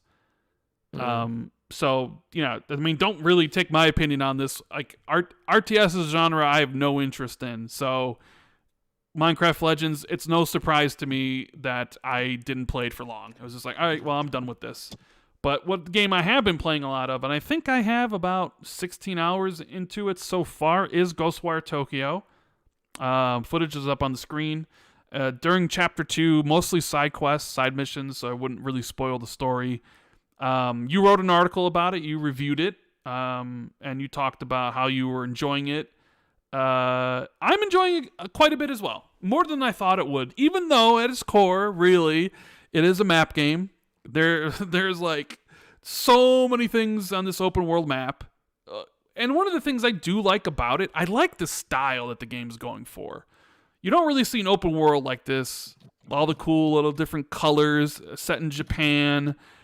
Really vertical as well. That was another thing I was surprised by. Like, basically, you can get on top of every single building. So even though the open world itself isn't that large, it is really vertical. And the combat is a lot of fun. I mean, essentially, this is what? A first-person shooter, really, at the end of the day. but like all the different hand animations, you have 3 different spells that you can use. One is kind of like your machine gun. Then you have more of like a close action water shotgun, followed up by like a fire rocket launcher, right? And you can go around the world. You can pray to statues to get more ammo for each one of those things. And you're attacking these visitors because the story setup is a simple one. Like, everybody's gone in Tokyo or wherever the game's set, and bad things are happening, and you need to essentially stop it. You have KK, who's like stuck inside you. He gives you these like mystical abilities, and you're trying to like save your sister, and that's the basic setup of the game. The story is kind of just whatever, but it's really like exploring the world, kind of screwing around with the combat, fighting the enemies. I don't know. I think it's really enjoyable, even though, man, there are so many collectibles in this game. Every single time you like cleanse a gate, more side missions pop up, or like honestly, I was like looking through all the different things you can do, and it's just all collectible focused, which can lead to some sort of some fatigue to set in if you want to do all those things and cleanse all the gates and find all the prayer statues and stuff. But from what I played for 16 hours, I'm enjoying it. I'm not going to do everything in the game because I do think it would wear on me. Like, there's 240,000 souls in the game. Like, you might see me pick them up in the video. You see these, like, ghostly apparitions, and you basically kind of absorb them, and then you transmit them via phone to somebody outside the city, and you get XP and money. And with XP, you can, you can improve yourself. But one of the main functions of the game is when you're fighting the visitors, as you hit them more with your spells, they expose their core, and that's how you get rid of them permanently, by like grabbing onto their core. And I swear, even after 16 hours, even fighting all these enemies, exposing that core and then ripping it from them, whether you're far away or whether you're using stealth to get behind them to do a quick purge, or you kick them on the ground and then you just do you quick purge them on the ground, it's still satisfying. It's still satisfying to fire all your different sort of spells or use your talismans and just rip those cores out from the enemies, even after 16 hours. So I'm having a really good time with this game, more than I thought it would. Like, I know this game didn't review the best. I was actually gave it one of the harshest reviews. You did. You did give it one of the harshest reviews. I was like, really? Well, and I think that kind of reflects in my a bit of my open world fatigue, but a little bit less in this actually, because I actually felt like I like anime and I like Japan. Of course, you kind do. of like. Ooh. I'm a closet weeb, and all that kind of stuff. Closet. So okay, you're out in the open, my friend. Okay, whatever. But anyway, the collectibles in this, because of that, I was kind of like, I'm actually learning stuff here about Japanese culture and folklore and traditions. I was actually enjoying the collecting. I was reading all the little objects and all that kind of stuff. Usually I just fully ignore collectibles in games, but I felt like I was actually enjoying collecting stuff in this because I was interested in the subject matter. I like paranormal stuff, and I like Japan. So it's kind of like thematically, I was really enjoying that aspect of it. But I was kind of like, at the same time, like, if you don't enjoy that, you are going to be so bored with doing this for a million hours, because at their core, the side missions were generally just not that good. They all culminated in the same sort of little arena battle and all that kind of stuff. And there's very limited, unique boss battles so far. A lot of them are kind of the same. Just maybe recolors of enemies are popping up quite a lot. Basically, it's kind of like a great concept for a bigger budget game.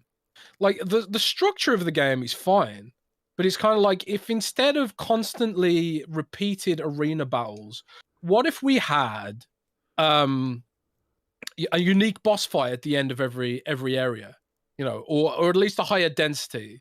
I'm not saying I need to go full-blown Elden Ring where there's like a million unique models in the game, like, because even Elden Ring started recycling bosses and enemies like halfway through or whatever.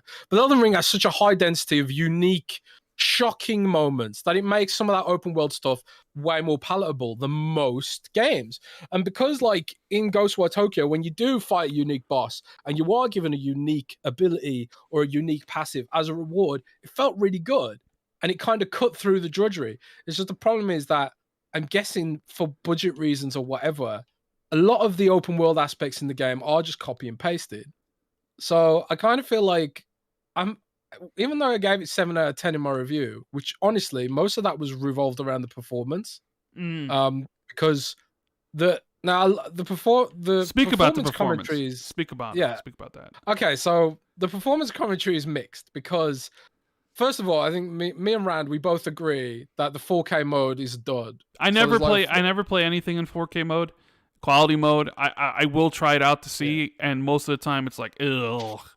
Like, yeah, so yeah, disgusting. Disgusting. Well, yeah. So I will play in a 4K 30 frames mode sometimes. I played Evil West, for example. I played that in 4K 30 because I felt the performance mode was just too blurry. It was way too blurry, you know? So like the sweet spot for me is 1440p 60 frames. You know, that's the sweet spot for me. I can't tolerate 1080p or less than that now. It just looks so blurry on my TV, you know, and given how close I sit to my TV. But uniquely, in some ways, Ghostwire also offers this sort of variable refresh rate mode where it's like an uncapped frame rate, and it sort of leverages your FreeSync to smooth out the frames a bit. But for whatever reason, on my TV, and it's either one of my cables or my capture card or something was interfering with my variable refresh mode, and it wouldn't work, and it was giving me tearing and stuff, you know. And yeah, maybe that's on me, but still, not everyone can afford a variable refresh rate TV. You know, a lot of decks still kind of on the higher end of the spectrum a lot of the time, and even then you need a specific type of FreeSync for a lot of games. Like I'm not even sure, does G-Sync even work on Xbox? I can't remember off the top of my head. But anyway, the variable refresh rate mode didn't work for me, so I had to just rely on performance mode, which I'm sad to say doesn't have very good performance. You know, there's like this weird, when you're moving around the city, there's this weird judder which is really irritating, you know, or it was for me. And once I noticed it, I couldn't unnotice it. And it was just starting to really, really annoy me to the point where I was just like, everything just felt bad, you know. And I tried playing it in quality mode, but that introduced loads of input delay, which, you know, again, wasn't implemented very well. So I was just like, you know, even if the high performance variable refresh mode had worked for me personally, and I was someone who did have the proper TV and the proper setup for it, whatever, it still sucks and still doesn't deserve the praise for its optimization, because most of the modes didn't work very well, you know. So yeah, like a lot of my review revolved around the fact that the performance modes weren't very well optimized, and I suppose the copy and paste nature of the collectathon and the open world. But yeah, there is something good about it. There is something. I really love the combat.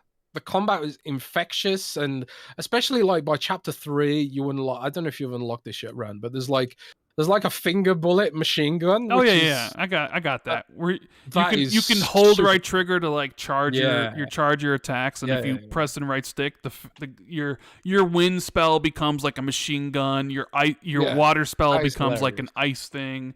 Your fire spell, you actually kind of like spray fire out. But as to performance, so I tried it on quality, was disgusting. Was like, I don't know how anybody can play in this mode, but whatever. I turned it performance, and I was playing performance mode, and you can definitely notice some frame rate drops, especially when you're in the city in certain areas when there's more things going on.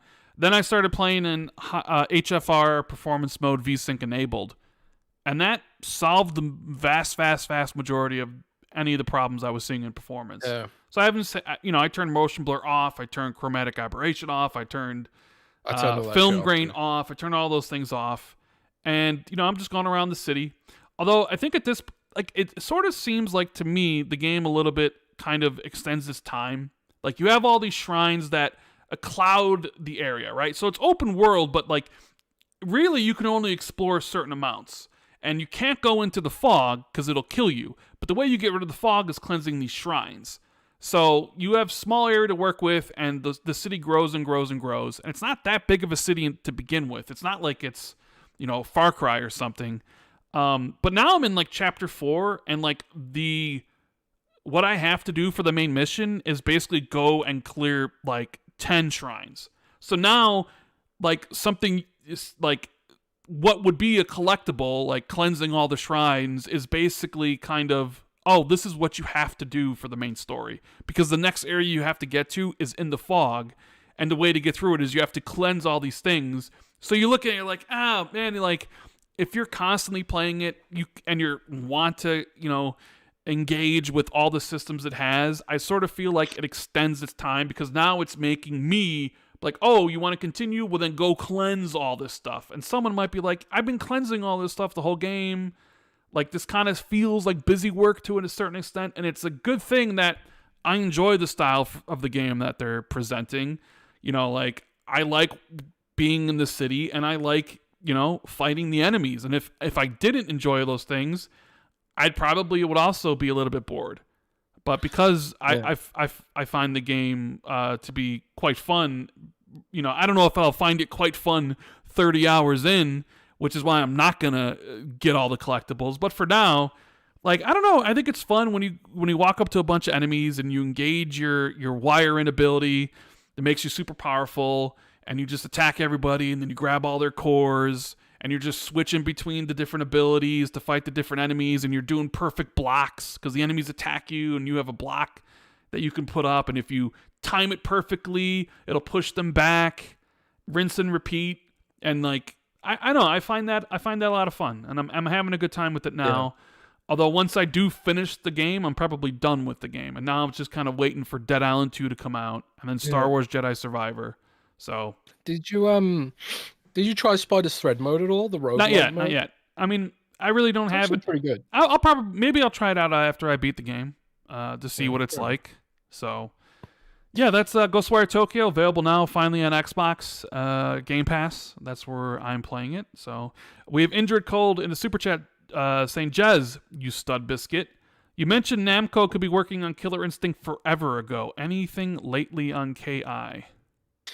Nah, I think that might have just been a nothing burger rumor, I'm afraid. I haven't heard anything else about it, but who knows, man? That was always sort of like one of those, that's kind of like a rumor for, for the show, not really a report, but it doesn't look like a thing. So, but I know, who knows? Could be wrong. I think a lot of this stuff originally, Special Nick originally mentioned that Killer Instinct might be a thing, and then similar time I'd heard from some unproven source that Bandai Namco might be involved somehow on Killer Instinct, because they have fighting game teams and they make fighting games and stuff. But I don't know. I think that's kind of, I don't believe it right now, but we'll see. It's a shame that there isn't a Killer Instinct 2. And I know you pissed people off on Twitter because you said if Killer Instinct 2 comes back, it needs to be on PlayStation. There's a lot of people that did not like what you... And what's funny, because you said that on the podcast, but you tweeted that. Do you still feel that way? Totally. Completely. Do you feel... Because you're also of the opinion... Aren't you also of the opinion that Xbox should put their games on PlayStation more? Or is it strict? Sense. But do you think it makes sense for Killer Instinct? It makes sense for Killer Instinct because the entire fighting game community is on PlayStation now. And that's just the way it is. And I think if you make a free-to-play fighting game like Killer Instinct, which is presumably that any prospective sequel would be, I think the best chance you've got for it to live and survive is to put it on PlayStation, because I don't think that'll be a system seller. It wouldn't be a system seller, so why make it exclusive? But I don't know. Y'all know better than me. So I disagree with you. Like, the whole thing is like, if you want to regain some of the fighting game community and get people to actually play fighters on your console, you're going to have to give them something that they can only get on said console or said ecosystem. So to me, it's like if you Well, you're more optimistic than me. I think that ship has sailed. no, I I don't mean think I'm there's not. any. I don't think there's any getting them back. I think they'll just be like, well, Killer Instinct Sonic exclusive. I don't care. I'll just play Street Fighter, which I is also mean, coming out sure, soon. that's a possibility, but I'm saying like if you wanted, like if it was just we want Killer Instinct to come back and whatever, we don't need it to help the Xbox platform. We're just gonna make it multi-platform. Then people would that opens up a can of worms for other games. Like, well, what about Sea of Thieves on Switch? What about this on that platform? You Now, what know, about Sea of Thieves on Switch? Let's talk about that what I because mean I think that should happen too. should it? I mean, it's Yeah. doing well enough where does it need to switch? I mean, I guess more Is it players still or selling? whatever. Is it still selling systems now? Microsoft has no stock. You know, I'm talking purely from a business perspective right now. Microsoft has no stock of Xbox consoles for Why whatever is that? reason. Why does Microsoft have no? Uh, Because I saw you I have talking to no idea. Benji, right? There's this talk like, oh, it's falling behind the Xbox One, which is bad. You really can't buy an Xbox Series X. S doesn't really seem to be that much in demand. What is going on with the stock situation? Why is Well, it this? I you know, mean, this is. I'm gonna write about this in an editorial soon, but I honestly like. I don't know the official exact reasons. I'm gonna try and get PR to explain or give me a statement, but I know they're just gonna say something like, "Oh, we're always evaluating stock." Blah blah blah blah blah. We do our best. You know, they'll give you some non-answer, right? But like, if I had to guess, I'd say like they're allocating silicon to xCloud right now because they're probably seeing that's where the growth is. And but they'll change that when I imagine they'll change that when Starfield comes because you know they'll finally have a desirable actual game to sell. But right now they don't. So they're probably like, well, we can profit the most by putting them in xCloud because when those xCloud cycles aren't being used, guess what they're being used for? what are they being used for? They're being used for AI. So you know when the GPUs aren't being used for xCloud because you know maybe it's the middle of the night or something, they offload those GPU cycles to Azure processes for businesses. So frankly, an Xbox console in the cloud is worth more to Microsoft as of this second than an Xbox in your home, which does nothing when it's turned off. You know, at night when your Xbox is sitting there doing nothing, Microsoft could have that Xbox in a server rack sending GPU cycles to Chat GPT or something else. You know, doing something, some task. You know, that's kind of the can of worms they're opening by doing xCloud, doing Xbox Game Pass, and you know, ignoring the platform. And it's what my editorial is going to be about. You know, what kind of company do you want to be? Do you want to be a cloud company or do you want to be a console company? Because increasingly, it looks like they're struggling to do both. You know, so yeah, this is like a very surface level summary of what is a complex issue. But yeah, I suppose it needs more investigation because some of it's so a lot of it's speculation. You know, I don't know for sure if that's why there's low stock allocations. I don't know if AMD's just been like, well, screw Xbox, they're not selling. Let's give all our silicon to PlayStation. I don't know. You know, Yeah. it's complicated. Jay says in the super chat, the PS fanboy kingdom is odd. If PlayStation is everything they say it is, why worry about Xbox at all? I pre-ordered Redfall and I'll probably do a giveaway on my Twitter. Like, sure, everybody follows Jay for that giveaway on Twitter, but it is interesting because if PlayStation is everything they say it is, why are you worried about little old Xbox? And you know the fact that they have no games according to you, or they're like it's just like I don't worry about Nintendo. I don't care about Nintendo. Nintendo fans are probably really happy they got Zelda coming out, but I don't concern myself with Nintendo. You know. And if like you're number one, why are you so concerned about number 3 that you're consistently doing better than? You know, everybody. I don't know. I think it's one of those things where it's a lot of people just like to make fun of something, to lord something over something else. So I'd be like, hey, we got all this. What do you got? You got nothing. You're pathetic. Essentially, I don't know. I think some of that has to do with it. Andre, member for 10 months, says, hey guys, hope you're doing fine. Can we expect xCloud running Series X profiles anytime soon? Also, any chance of cloud-only Game Pass plan in the future? Cloud-only Game Pass plan. I think the issue with that is its capacity, and this is why this theory of Microsoft is allocating so much to the cloud because they are bottlenecked right now. They can't they don't advertise xCloud because they haven't got enough capacity. They don't they haven't done the family plan, I think, in the West yet because they don't have enough capacity. You're adding like a million more players to xCloud essentially by doing this. And you know, a lot of those people do have the TVs that run xCloud, you know. And if you're a family, one of the incentives you've got to get xCloud is be like, well, my kids have taken over the TV, so now I'm going to play on cloud. I do this all the time. When my girlfriend's watching Germany's Next Top Model, for example, I bloody well go and, you know, go on the cloud, you know, or now my Steam Deck, which I've Xboxified. I've turned my Steam Deck into an Xbox handheld, by the way, Rand. I don't know if I mentioned this. I did see that. I did see your article. Yeah, it's really cool actually, but I won't bore people with that.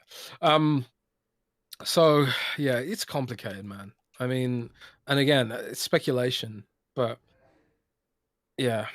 I could see a cloud-only Game Pass plan in the future down the road. As for xCloud running Series X profiles soon, probably not. You know, they'll probably be 1080p 60 because I think the Series X can do 4 instances of that or something. I don't see them moving to 4K yet. Maybe down in the future, but I wouldn't expect that to be soon. And Dark Cia, member 44 months, says 44. Thank you guys for all the support. If you guys are enjoying the show, make sure you hit the like button and hit that subscribe button if you're new. RRD says Jez cares about Microsoft overall. Rand cares for Xbox. I mean, that's true for me. I don't care about Microsoft whatsoever. Like, Jez always tells me about all these Microsoft things, and I'm just like, I don't give a shit. I do not care whatsoever. Talking about Surface and Azure and ChatGPT and all these things that Microsoft is doing, and I'm like, I don't care. My passion lies with Xbox. That's all I care about. If Xbox didn't exist under Microsoft, Microsoft as a company wouldn't exist to me, essentially. Wow, that's mean. I mean, it's the truth. That's mean, bro. I'm just saying, it's the truth. Why do you hate Azure, bro? Azure's cool, man. I don't hate Azure. It's just I don't care about Azure. I care about Xbox. I don't care. I don't care about Microsoft. I don't care about anything else that Microsoft does. I just find I'm interested in that shit, man. I'm into technology. I mean, I'm not saying it's not interesting. There was this TV show when I was a kid called Tomorrow's World, right? Where they talked about all this stuff, and Bill Gates was on there, and he was like, "Oh my god, one day everyone will have a computer in the palm of their hand or whatever." And I was like, "Wow, that's so cool! That's so cool!" And I had this Casio, like personal. I don't know what you call it. It was this stupid little Casio calculator thing, and it was like, "Oh yeah, you got a diary, and you could put like a text string in it." And I thought it was the coolest thing ever. I felt like I was in a science fiction movie or something. I just like that stuff, you know. That's like, I suppose it's my job now, but yeah. I mean, you also Windows Central, so you write everything about Windows and Microsoft. But to me, it's only about Xbox. For me, it's about Xbox, but it's also about like the financial realities of things. Like there's, you know, it's why we joke about facts-based Jez versus feelings-based Jez. Like in a feelings-based Jez world, yeah, it'd be great if like, you know, Killer Instinct could be exclusive and it could work and it would blow up and people would buy the console for it. I just don't think that's the reality. You know, I don't think that's the reality of the situation, you know. And I don't think that's the best way to make that game live. So that's more of a facts-based opinion or a sort of analytical opinion. But if I was being feelings based, you know, as an Xbox fan, I'd be, you know, saying differently about it, which is why I understand those criticisms where people are like, oh well, why is Jez want to give away all Xbox exclusives and stuff?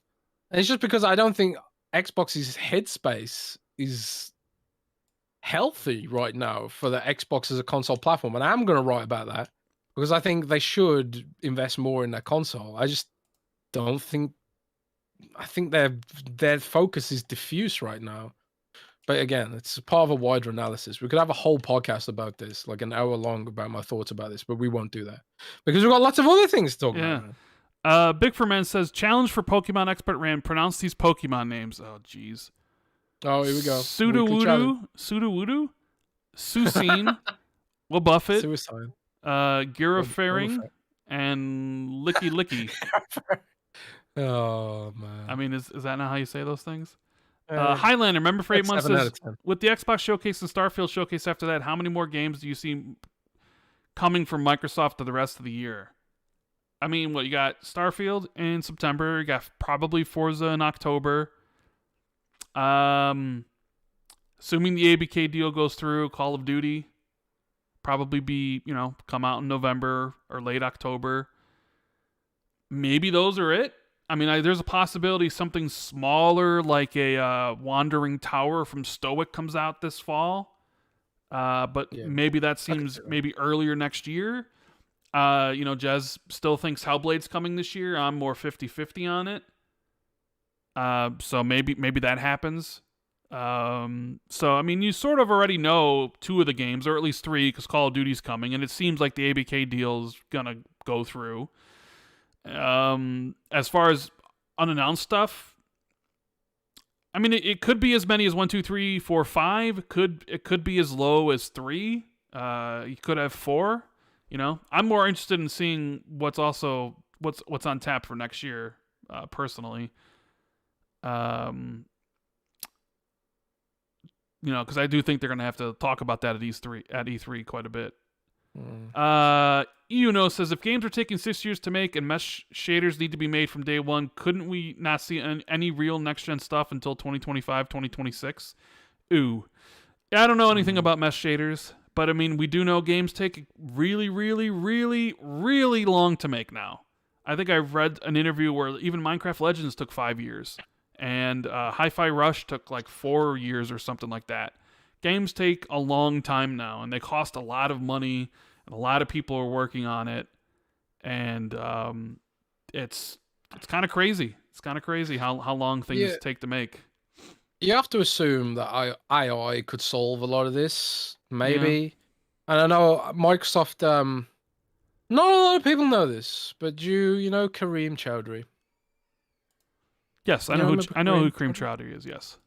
So Kareem Chowdhury's current job at Microsoft, and I can't remember where I heard this, but I'm not sure if it's public or not. But he's kind of like he's heading up a team that's basically looking at a lot of this stuff. Like, how can we speed up game development using AI? Like, how can we implement AI into games? Can some of the stuff I'm talking about, like with regards to Ghostwire Tokyo, where it was like a lot of it's copy and paste. Could we use AI to make like some of that content feel a little bit more dynamic without hitting $1 billion budget? So that's a lot of this stuff Microsoft is exploring, because obviously it'd be very lucrative for them, and they have exclusive rights to use the OpenAI stuff. So yeah, we could see some of that shave off some of the dev time, I think. But again, it's more waiting. It's more waiting. Yeah. Let's talk about Redfall now. Sure. Let's talk about the big topic. Let me just whack a timestamp in there. Whack a timestamp in there. If you guys are enjoying the show, hit the like button. Subscribe if you're new. All right, the topic of the day. I know probably people are tired of hearing about it already, because I'm certainly tired of it already. I said my piece on Wednesday. Go ahead, Jez. Go ahead. Well, me? Well, hold on. Me to go first? Hold on. I'll set it up, because it wasn't just the 30 FPS thing. It was also the IGN first showing, right? They had an awful week for PR. This game's supposed to be coming out May 2nd, and they had previews, and a lot of the previews are really positive. And my buddy Colt Eastwood was there. He was telling me all about it, and Colt Eastwood's getting a lot of hate, Jez. My buddy Colt is really getting harassed online because the IGN first thing came out, and that clip they posted looked awful. It made Redfall look like terrible. And this is a game that I've been looking forward to every single time they show it. I'm a huge fanboy of Arcane, and I'm like, I saw that and I was like, oh my god! Like, if I didn't care, I'd be like, that game looks. I'm not playing that game. And people really downvoted that clip on YouTube. It was like 1.6 thousand likes to 22,000 dislikes.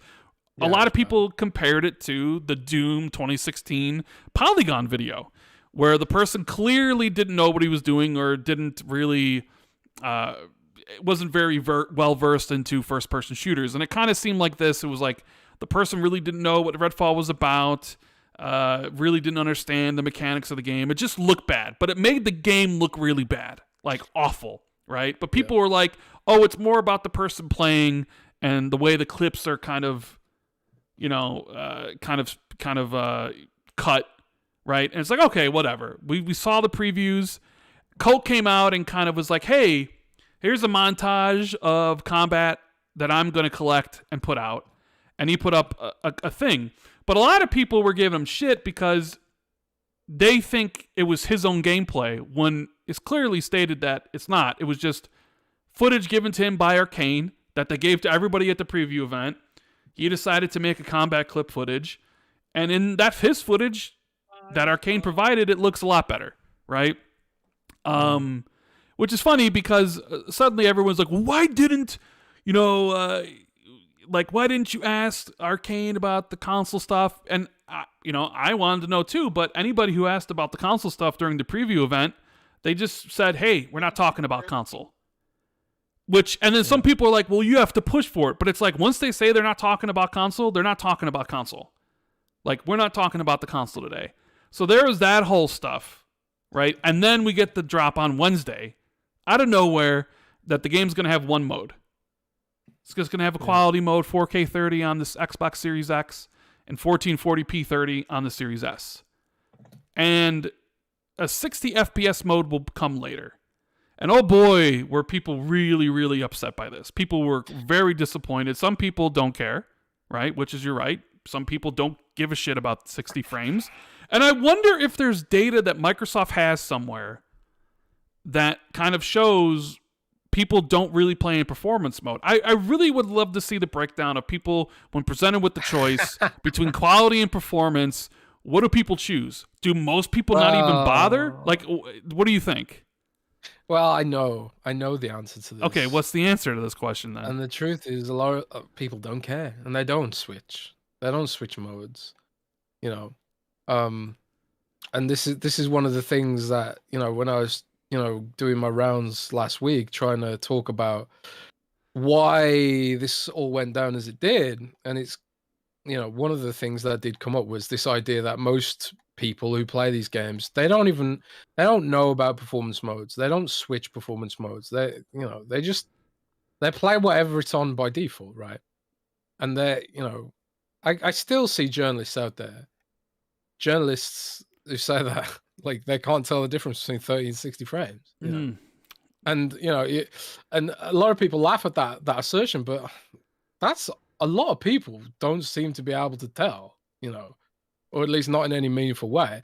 Now, for me, I could tell really easily, and I don't know if that's because I spent so many years gaming and obsessing over some of this stuff because I remember vividly, man, when I first got because I used to play WoW on a potato, and then I remember vividly getting a dedicated GPU for the first time and playing WoW at 60 frames. And I was just like, my God, I'm living in a whole new world. I'm living in a whole new universe now, But it was such a big difference because I've been playing at like 18 FPS or something like that, struggling through with awful frame rates. And, I used to be an animator as well, and I'd animate, I used to animate at 15 frames per second because it would mean less work. You only have to draw 15 frames every second. And it's like, yeah, I can get that out much easier than the 24 frames per second, which I think was the standard at the time or whatever. And I used to marvel at these animators who'd be like, yeah, I animate at 60 frames per second. I'm like, what is wrong with you? It's like frame by frame back in the day where we used to be doing it. That's a lot of work. But I digress. It's the debate was immediately toxic because, like I said earlier, you had people who were never interested in Redfall. They were loving this. They were rubbing their hands together with glee. They were probably like laughing to themselves, like, finally I have something I can troll with, guys. And logging straight onto Twitter. Is that your fanboy voice? Yeah, that can be. Okay, that can be your fanboy voice. All right. Yeah, that's my fanboy voice. They're getting straight into it. They were getting straight into it on Twitter, loving it, loving every second of it.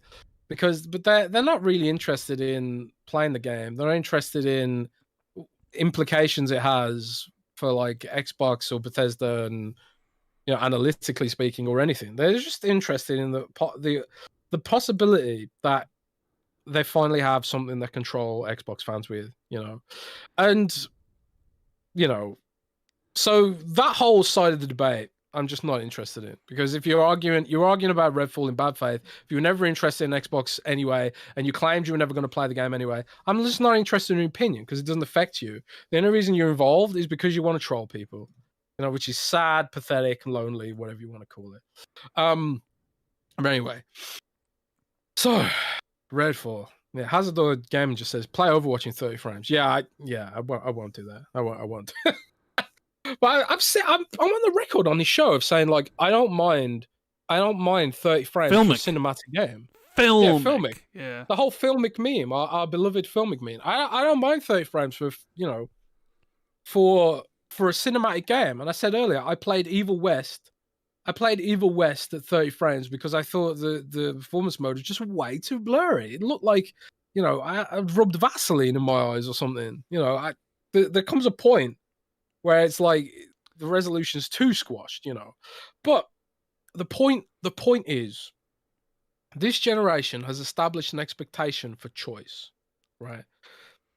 Established a reputation for choice, where, like, a lot of developers, they do want to push 4K because they want to showcase their game at the most photorealistic. They're artists at the end of the day, But a lot of gamers, most hardcore gamers, most core gamers, they want to play 60 frames per second because it feels smoother, it feels more responsive. You can feel the actuation more rapidly, Like I'm playing Overwatch right now as we podcast, and I'm just moving the stick around, What am I playing it on Overwatch? So I'm playing Overwatch on resolution mode right now.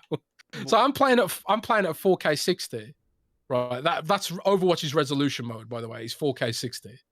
But there is like a 1080p 120 frames per second mode, and I'm kind of like, well, I could play at 120 frames per second, but I sit so close to my TV, I might as well just leave it on frame rate resolution mode because I don't want it to look blurry. The point is, I got a choice, right? I got a choice, and I can't. But a lot of people don't have 120 hertz TV. I do, so I can switch it here right now to frame rate mode. And yeah, it's the difference is massive, But now it looks kind of blurry. Actually, it doesn't look that blurry. I think they must have improved it. Well, I'm just going to leave it 120 frames now. But anyway, like I say, it's some people don't mind. Some people do mind. For a cinematic game, I don't mind. I think what was it called? The new Plague Tale. Mm-hmm. That had some controversy with regards to its frame rate, if I remember right, didn't it?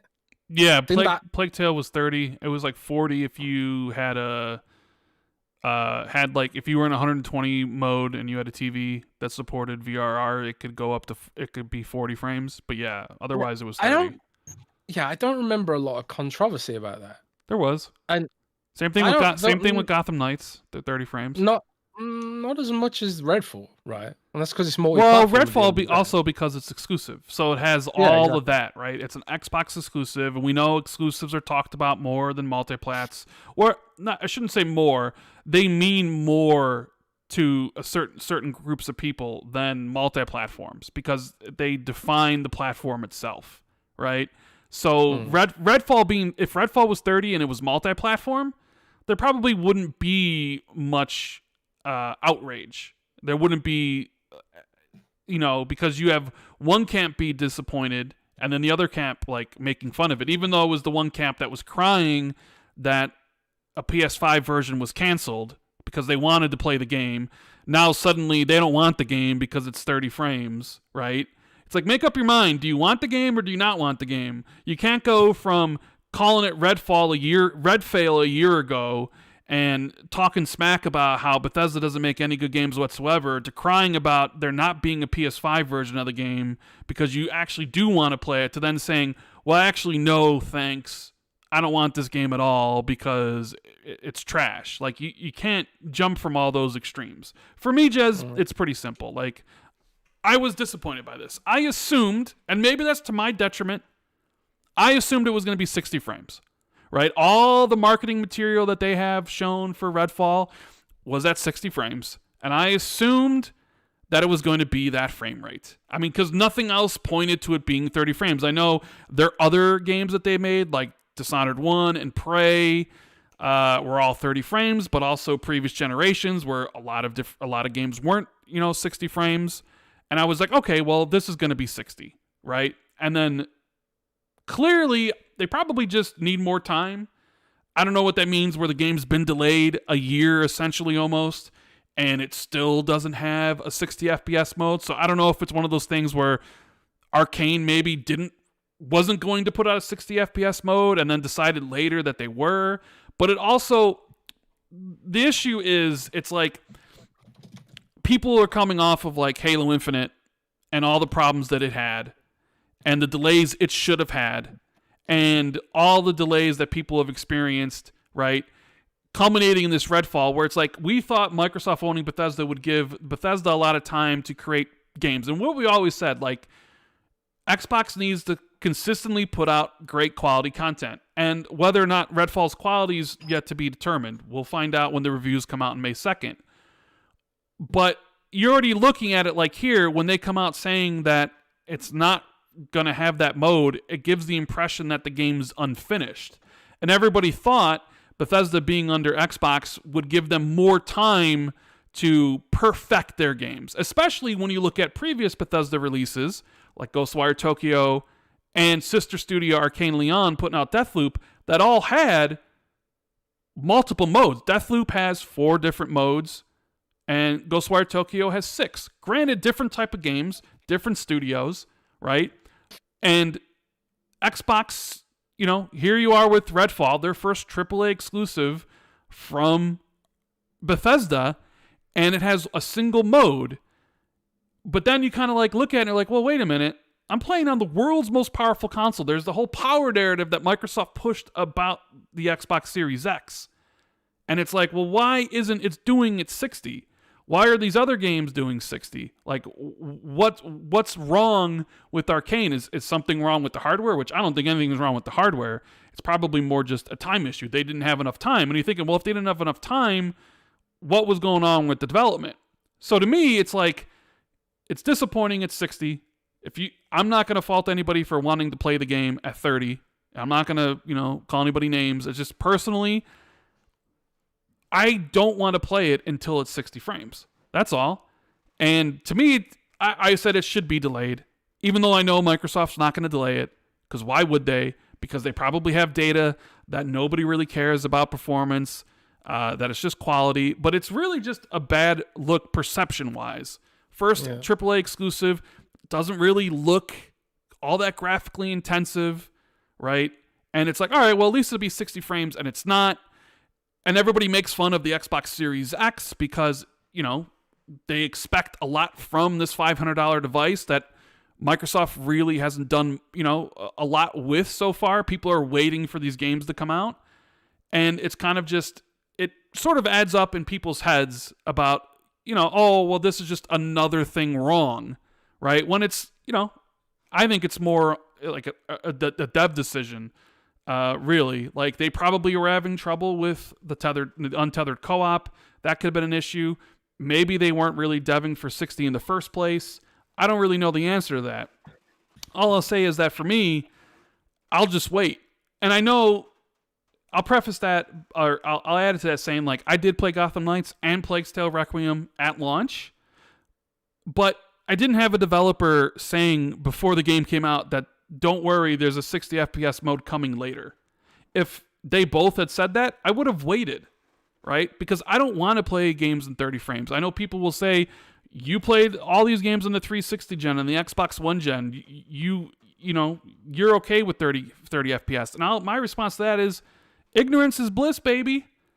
Like, you don't know how better 60 FPS or 120 FPS is until you've actually experienced it. So during the 360 and Xbox One gen, when everything was 30 frames for the most part, you're fine with it because you don't know any better. But finally, you get these, the Xbox One X started with the performance modes, and you started experiencing more games in 60. You started to realize that, oh man, I actually like higher frame rate. I would prefer this always. And the Series X continued that trend, and it was just like, all right, this is going to be the generation where everything's going to be 60 frames. And for the most part, it has been, but it's also been a generation of cross-gen games. The medium was also 30 as well. And you can really feel it. But I mean, like I said, out of all the games I played this gen, and I played a lot, there's only a handful of 30. And all those devs never promised a 60 FPS mode later on, so I was just like, well, this is the game.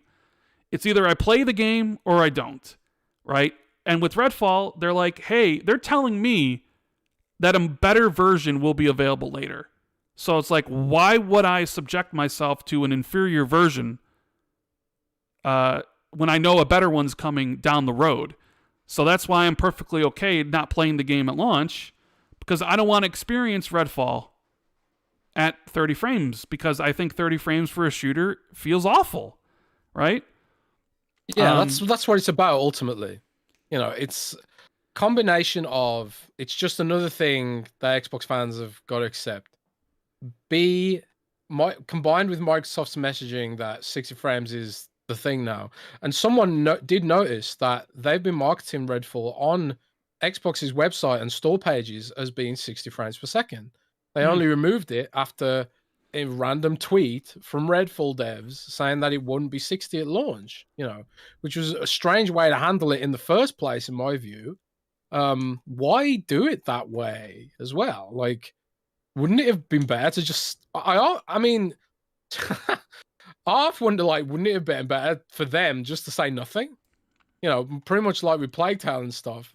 Like, once people have got the games in their hand and they're playing it, and they're like, oh, well, it's 30 frames, whatever. Would people have been so mad? I don't know. But it's a strange and very abrupt way to have announced that there's no 60 frames mode when Microsoft itself, all the marketing footage and everything so far has been 60 frames per second, and there's been no mention that it would be 30 on Xbox. But yeah, it's like you said, and I said earlier, I'm fine with it for a cinematic game, but this is not a cinematic game per se. It's a loot shooter. It's a multiplayer loot shooter. It's you know, you want it to be smooth, you know. Ideally, you want everything to be smooth, but I can tolerate it for single player stuff. I can tolerate it for, like, maybe games where the focus isn't necessarily on, you know, chaotic, frenetic action stuff where you've got, like, tons of stuff going on, and, you know, in the trailers, it looks like fights can get quite chaotic, you know. And this is a multiplayer game. You kind of want it to be 60. It's a shooter as well. You kind of want it to be 60, and it's, you know, combined with all the disappointments that Xbox has seeded with us over the years, combined with the fact that there's all the marketing has been 60 frames thus far, all the trailers have been 60 frames, blah, blah, blah, blah, blah. It's just kind of like, I don't know. The final truth, really, is that Bethesda isn't used to being a platform, you know, and that's what they are now. They are, the marketing cycle for a platform is a platform exclusive that is tied to the identity of that console is very different to a third party game, you know. And that's why, like, the sort of debates and arguments about Gotham Knights and Plague Tale Requiem, they were there were rumblings, but they fizzled out very quickly because there was none of that amplification from it being tied to a platform, because, you know, they were multi-platform at the end of the day. There's no blame to be laid if you know for a fact that it's on both platforms 30 frames per second because that developer chose for it to be that way because they wanted a more photorealistic, they wanted more grass, they wanted more plants or whatever. I don't know. I'm not a dev. But they chose for it to be that way. They could have made it look cartoony. You know, the only reason I can get 120 frames per second in Overwatch is because it's not an open world game. It's a cartoony game with very little by way of, like, there's not that much environmental destruction outside of the starting area. You know, it's not as intensive as, like, you know, a game that, you know, looks like Plague Tale Requiem. But then that's the other side. That's the other side of the coin, though. Just to finish my point, Redfall doesn't look that impressive. It looks pretty cartoony as well. So then it's kind of like, well, man, it's just strange. But all these sorts of debates, they all get amplified and twisted and strewn through a different lens than wouldn't possibly happen if it was multi-platform, I think.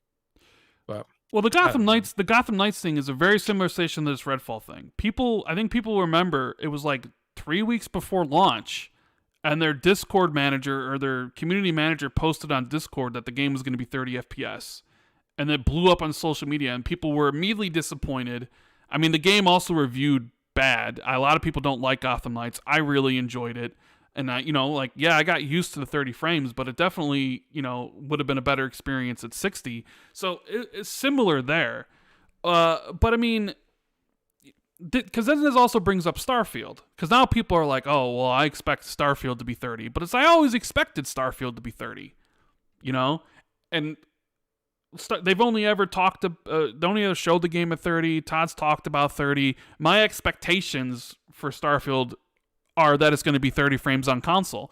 Now we can argue all day whether or not that's good for the world's most powerful console that they're selling. That 2 of their first party exclusives end up being 30 frames when their competitor PlayStation is putting out games that have multiple modes, and Xbox Game Studios' own titles are, targeting 60 and 120 in scenarios. That is it okay for Starfield and Redfall to run at 30 frames? I mean, I'm not really a tech guy, so I don't know the intricate details of all that sort of stuff, but there is that discussion that goes on, and it just kind of adds to the pile of everything else, right? Because, like I said, because of this simple thing of frame rate discussion about a game, this has led to a lot of people to talk about that the Xbox platform is destined to fail, or that it's dying, or that, once again, another sign of incompetent leadership. When I do agree with you, Jez, that Xbox does have a problem setting and managing expectations. I do agree with that. See, the thing is, it's like, I don't know how you could essentially come out and say that because of this, the platform was essentially going to die. That doesn't make any sense to me whatsoever.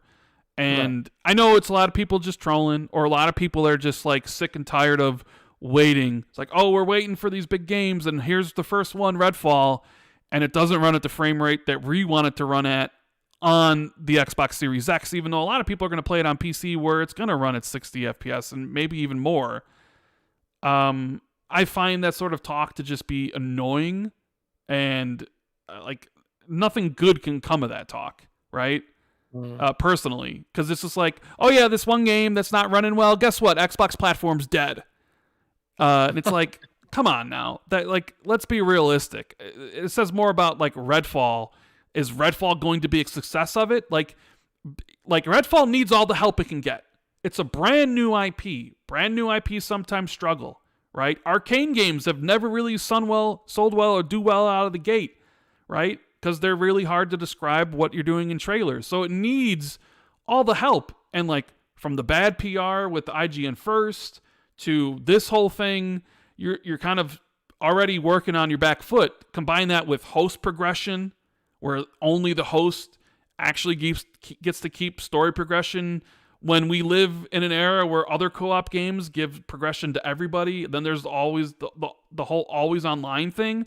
It seems that a lot of people are kind of hating on Redfall for some of the choices. And it does seem to me like some of the choices aren't really made in the best interest of people.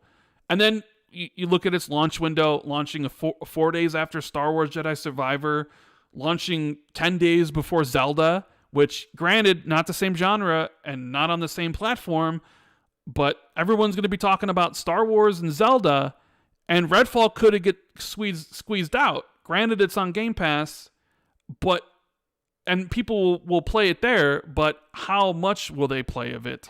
It's going to be determined whether or not the game's actually really good, and that's something that we don't know yet. I mean, I have faith in Arcane to release a great game, It's just wildly disappointing. I just hate how every conversation or any sort of thing bad about Xbox gets turned into this idea that the platform is dying. I don't like. It's laughable to me. Like, I understand, like, Xbox fans have been waiting for a long time, or at least that's what people say, right? That's the the excuse. But like, it's, I don't know. It's one of those things where instead of like looking at the game and itself and saying, okay, what's the real issue here, they come to the conclusion that Xbox is the issue.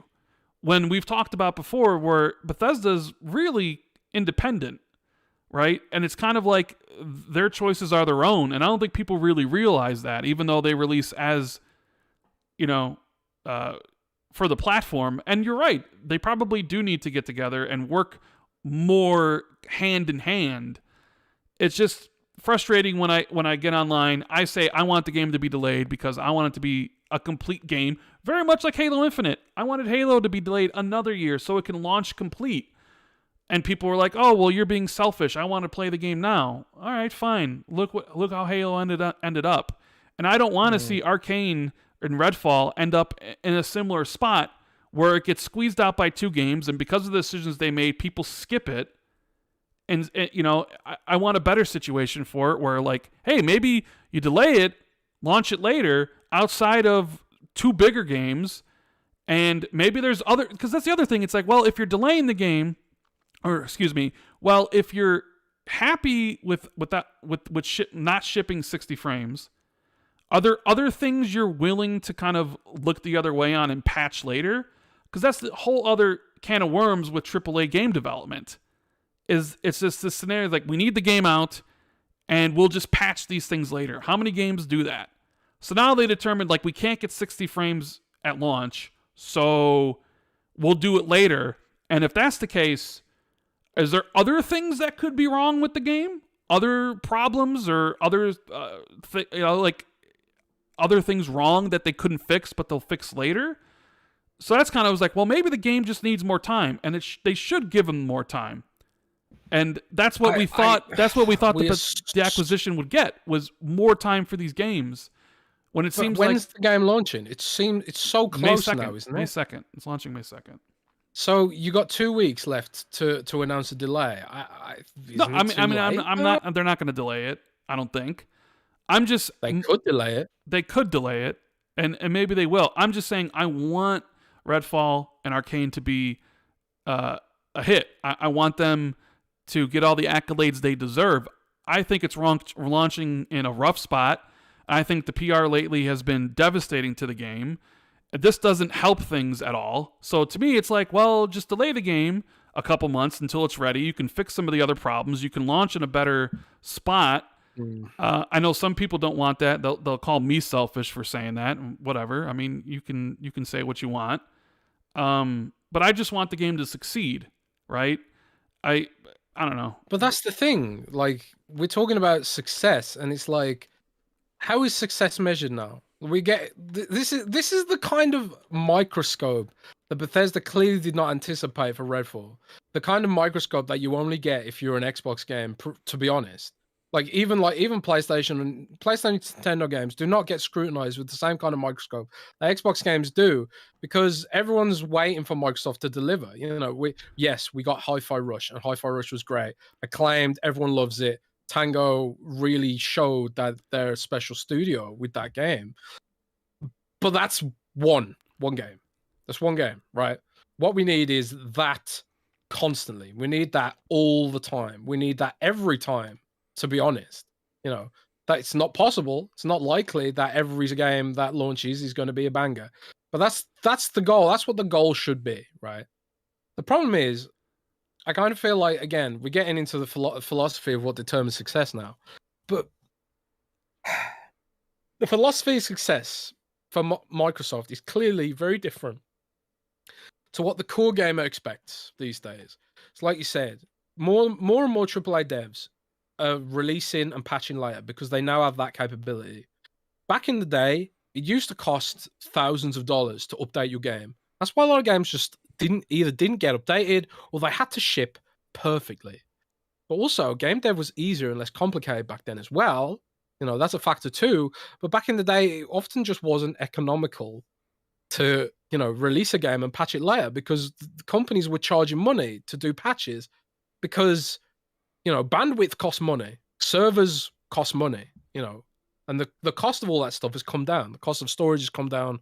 All that kind of stuff, costs have come down, which meant eventually they were just like, well, it doesn't make sense to charge for patches. Let's get rid of the charges for patches. And then you've got AAA games that are launching unfinished and being patched later. But you combine that as well with the Xbox Game Pass effect.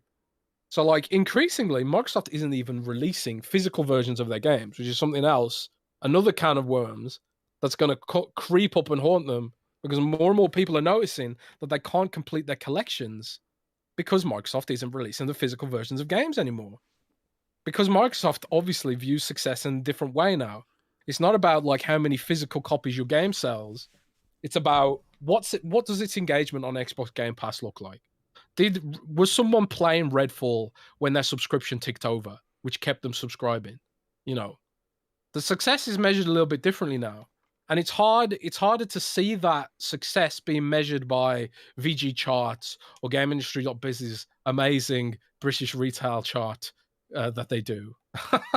It's hard to measure success for Microsoft in that context because they're operating almost more like, you know, a Riot, you know, with the League of Legends. It's like, how many players did we retain this month rather than how many copies did this game sell? Because obviously League of Legends and all their games are free to play, you know, which flies in the face of the whole idea of you need to make your money up front.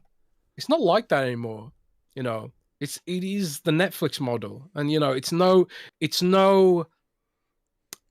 accident that Microsoft's current like base of employees who are running Game Pass, a lot of them are ex-Netflix.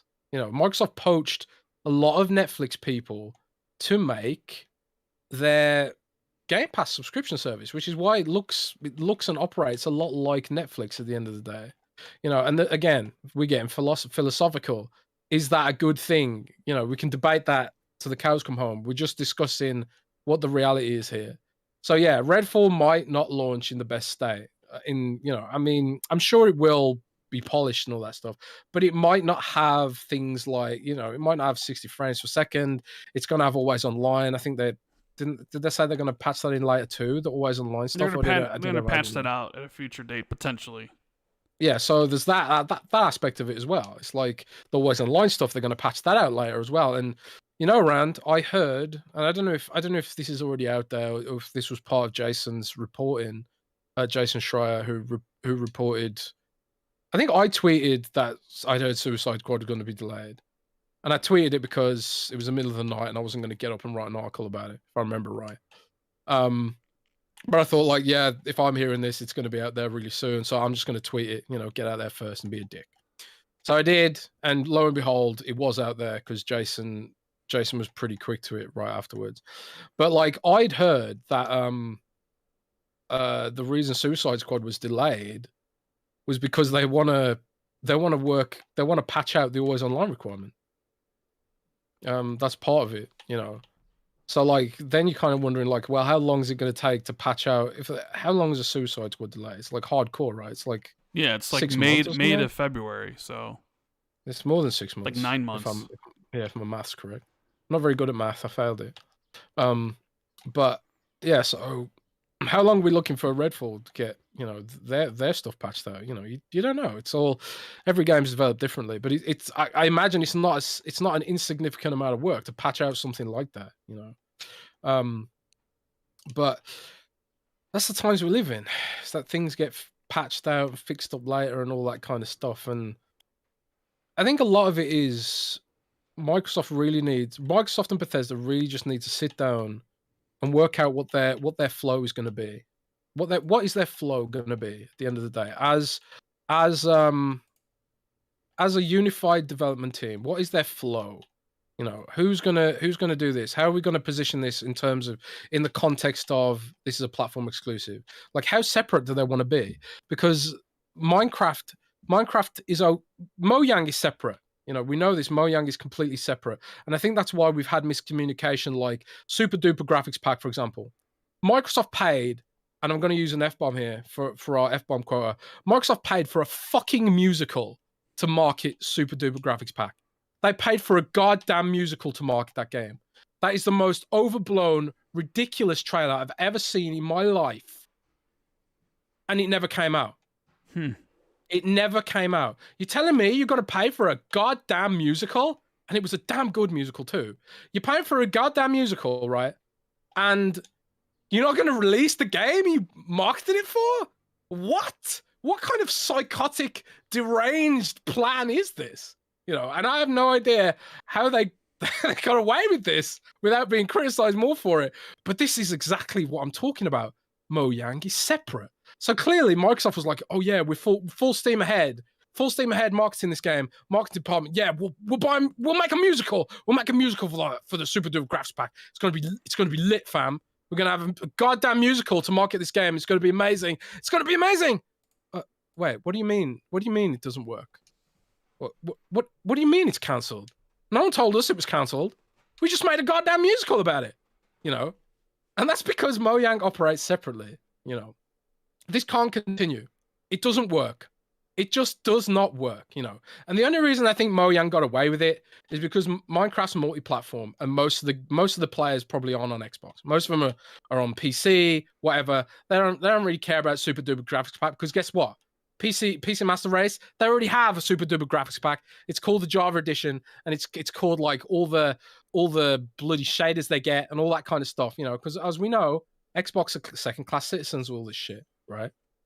So, you know, they really need to sit down, and it's not just Bethesda, it's Mojang too, and be like, look, we've got a platform to build here. Without the platform, you know, yeah, we could just become a publisher. We could just become Sega, right? But it's going to be devastating for us. It's going to be, if Xbox shuts down, it's going to be devastating for us. It's going to be layoffs. It's going to be nasty, nasty layoffs. All these IPs that are, you know, subsidized by all the 30% cut of the Fortnite monies we get, that'll all go away. You know, all that stuff will go away when we're not a platform anymore, and it'll be devastating.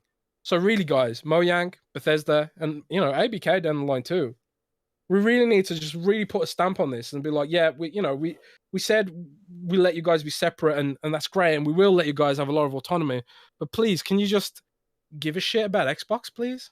Can you give us some crumbs of giving a shit? Because Mojang evidently doesn't care about Xbox.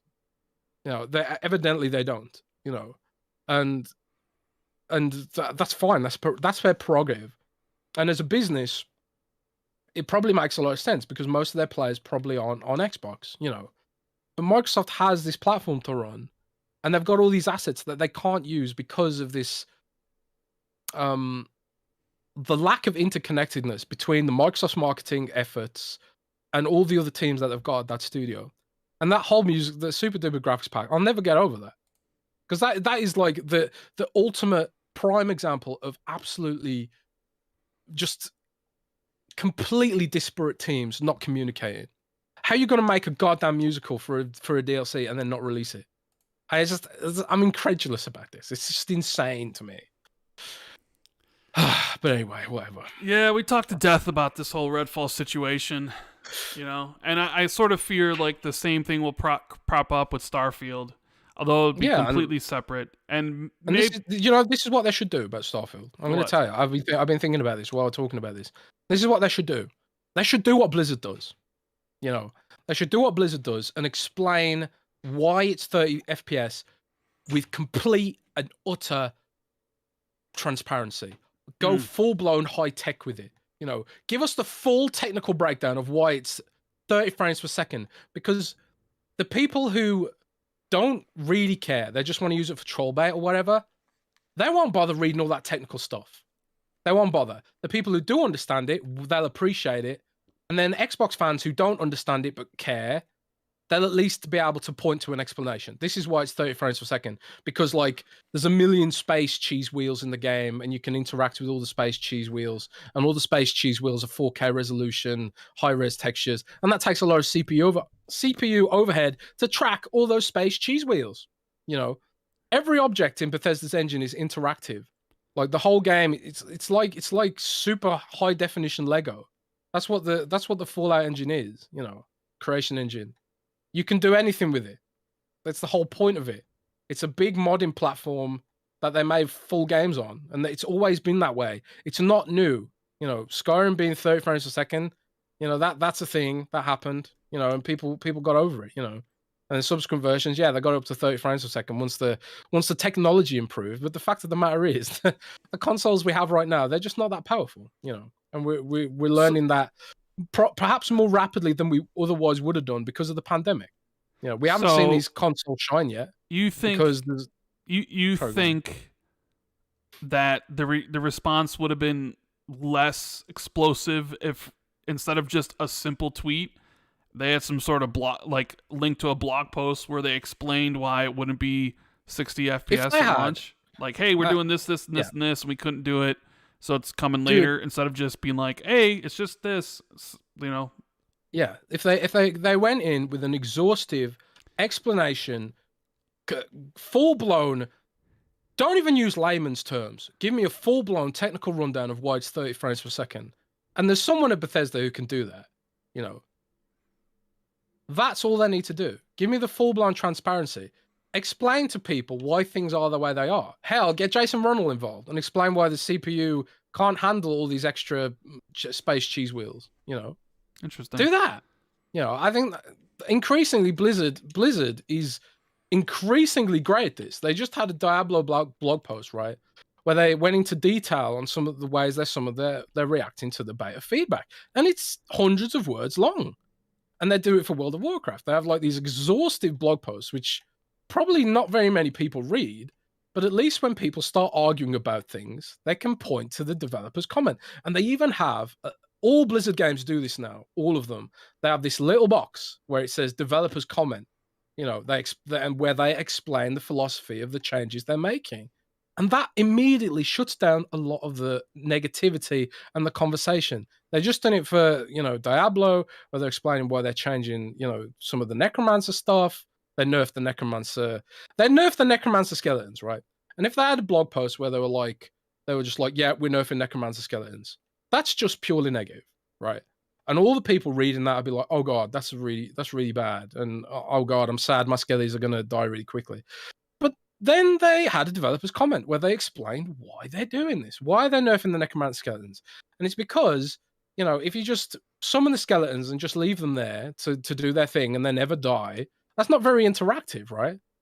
So like the gameplay should be the skeletons die quickly and then you summon more skeletons. That makes it more interactive. And they explained that.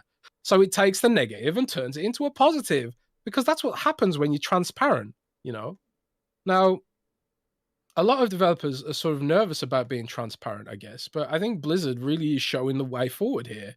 And increasingly, like, people of our age and the people who are inclined to argue about this shit, they are interested in the, you know, the inner workings of why all this shit happens, I think. Increasingly so. So that's what I would do if I was head of Bethesda Comms. I'd just be full-blown transparent. Give me a full technical rundown of why this is. And yeah, it takes time, but it can save you so much goodwill if you just come out with what they did. What they did was come out and only give us a negative. They only gave us a negative. 60 FPS will come later. No explanation, no talking point to soften the blow, nothing else. They just came out and give us a negative. And that, you know, I don't have a degree in PR, but that's not good. That's not good. I know from, you know, doing my own PR on Twitter that that's not a good way to handle your image or whatever, you know. Yeah. I should work in PR, man. Yeah, that's something that, yeah, I agree with you. Should be done. We do have a super chat here from Himnashu Yadav, who says, Rand, how do I become a mod? Anything specific? No, nothing specific, really. I just got to know you, and I got to know that you've been here for a while, and, you know, I don't want people blocking people unexpectedly. Like, if there's a troll in chat, someone who's, like, really just being a troll, yeah, time them out first time, block the second time. We don't got time for that, but it's just basically got to be like, I've known you for a while, and I can trust you, and if you want that, you know, if I see your name every week, then, yeah, I could probably give, you know, someone mod over that, right? Or send ransom nudes. Yeah, I don't know about that. I don't know about that whatsoever. Someone told me, someone DM'd me saying that we do have a troll in chat, and I don't know if any of the mods are listening. If there is a troll, just ban him. Alvin says, agreed. Jez the Killer Instinct patch notes also used to have a dev explanation for every buff or nerf. Us players really appreciated it. Exactly. I mean, it's not rocket science, you know. You bring your customer base with you, and Redfall is just feels like Redfall's done everything possible to alienate people in a way. You know, the Redfall from the IGN first thing, you know, giving the game to someone who maybe hadn't played a shooter before.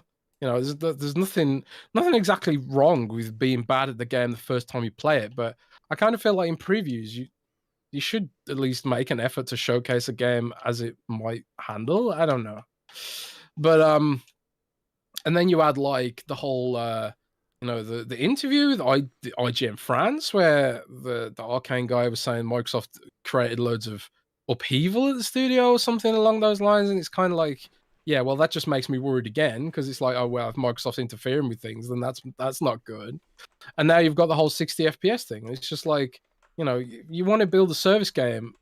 It's just clear that this is their first service game.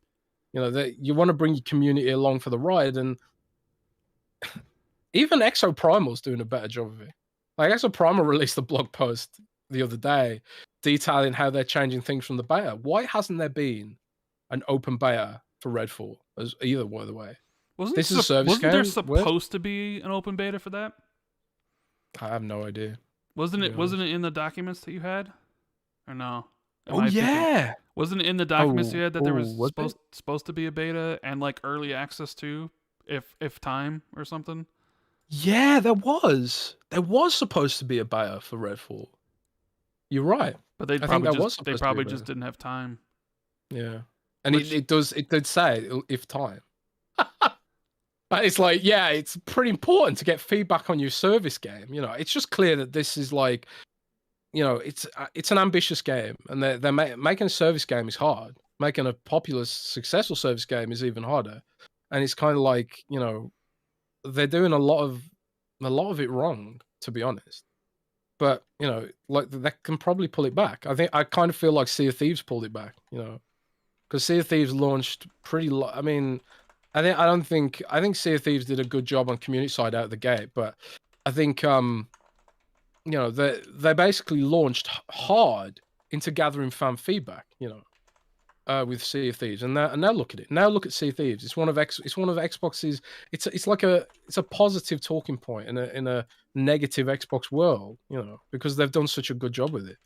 I kind of feel like this is a tough one for Arcane, and you know, maybe they'll get it right, maybe they won't. But for what it's worth, I think the game looks pretty fun. We'll find out. And I'm putting a poll in chat because I want to see what everybody's thoughts are. Will you be playing Redfall at launch at 30 frames? Choices are yes, can't wait. Nope, we'll be waiting for 60 FPS, or was never going to play it. You know, obviously, because some people weren't going to play it. I'd be interested in seeing where people land on this one. So yeah, let's see. Let's talk about Xbox Showcase deals, because we've said enough about Redfall. I mean, what else can you really say about a first-party game that everybody thought was going to be 60 launching at 30, right? I mean, yeah, there's the expectation stuff, with I do think Xbox needs to be they need to be very worried about that, and they need to fix that. Kendrick Star says, Xbox has no games. Was that title earned by Phil? Yes, they don't have any games whatsoever. 0 games on Xbox platform. So the showcase details sort of leaked from Walking Cat a little bit, at least the time frame.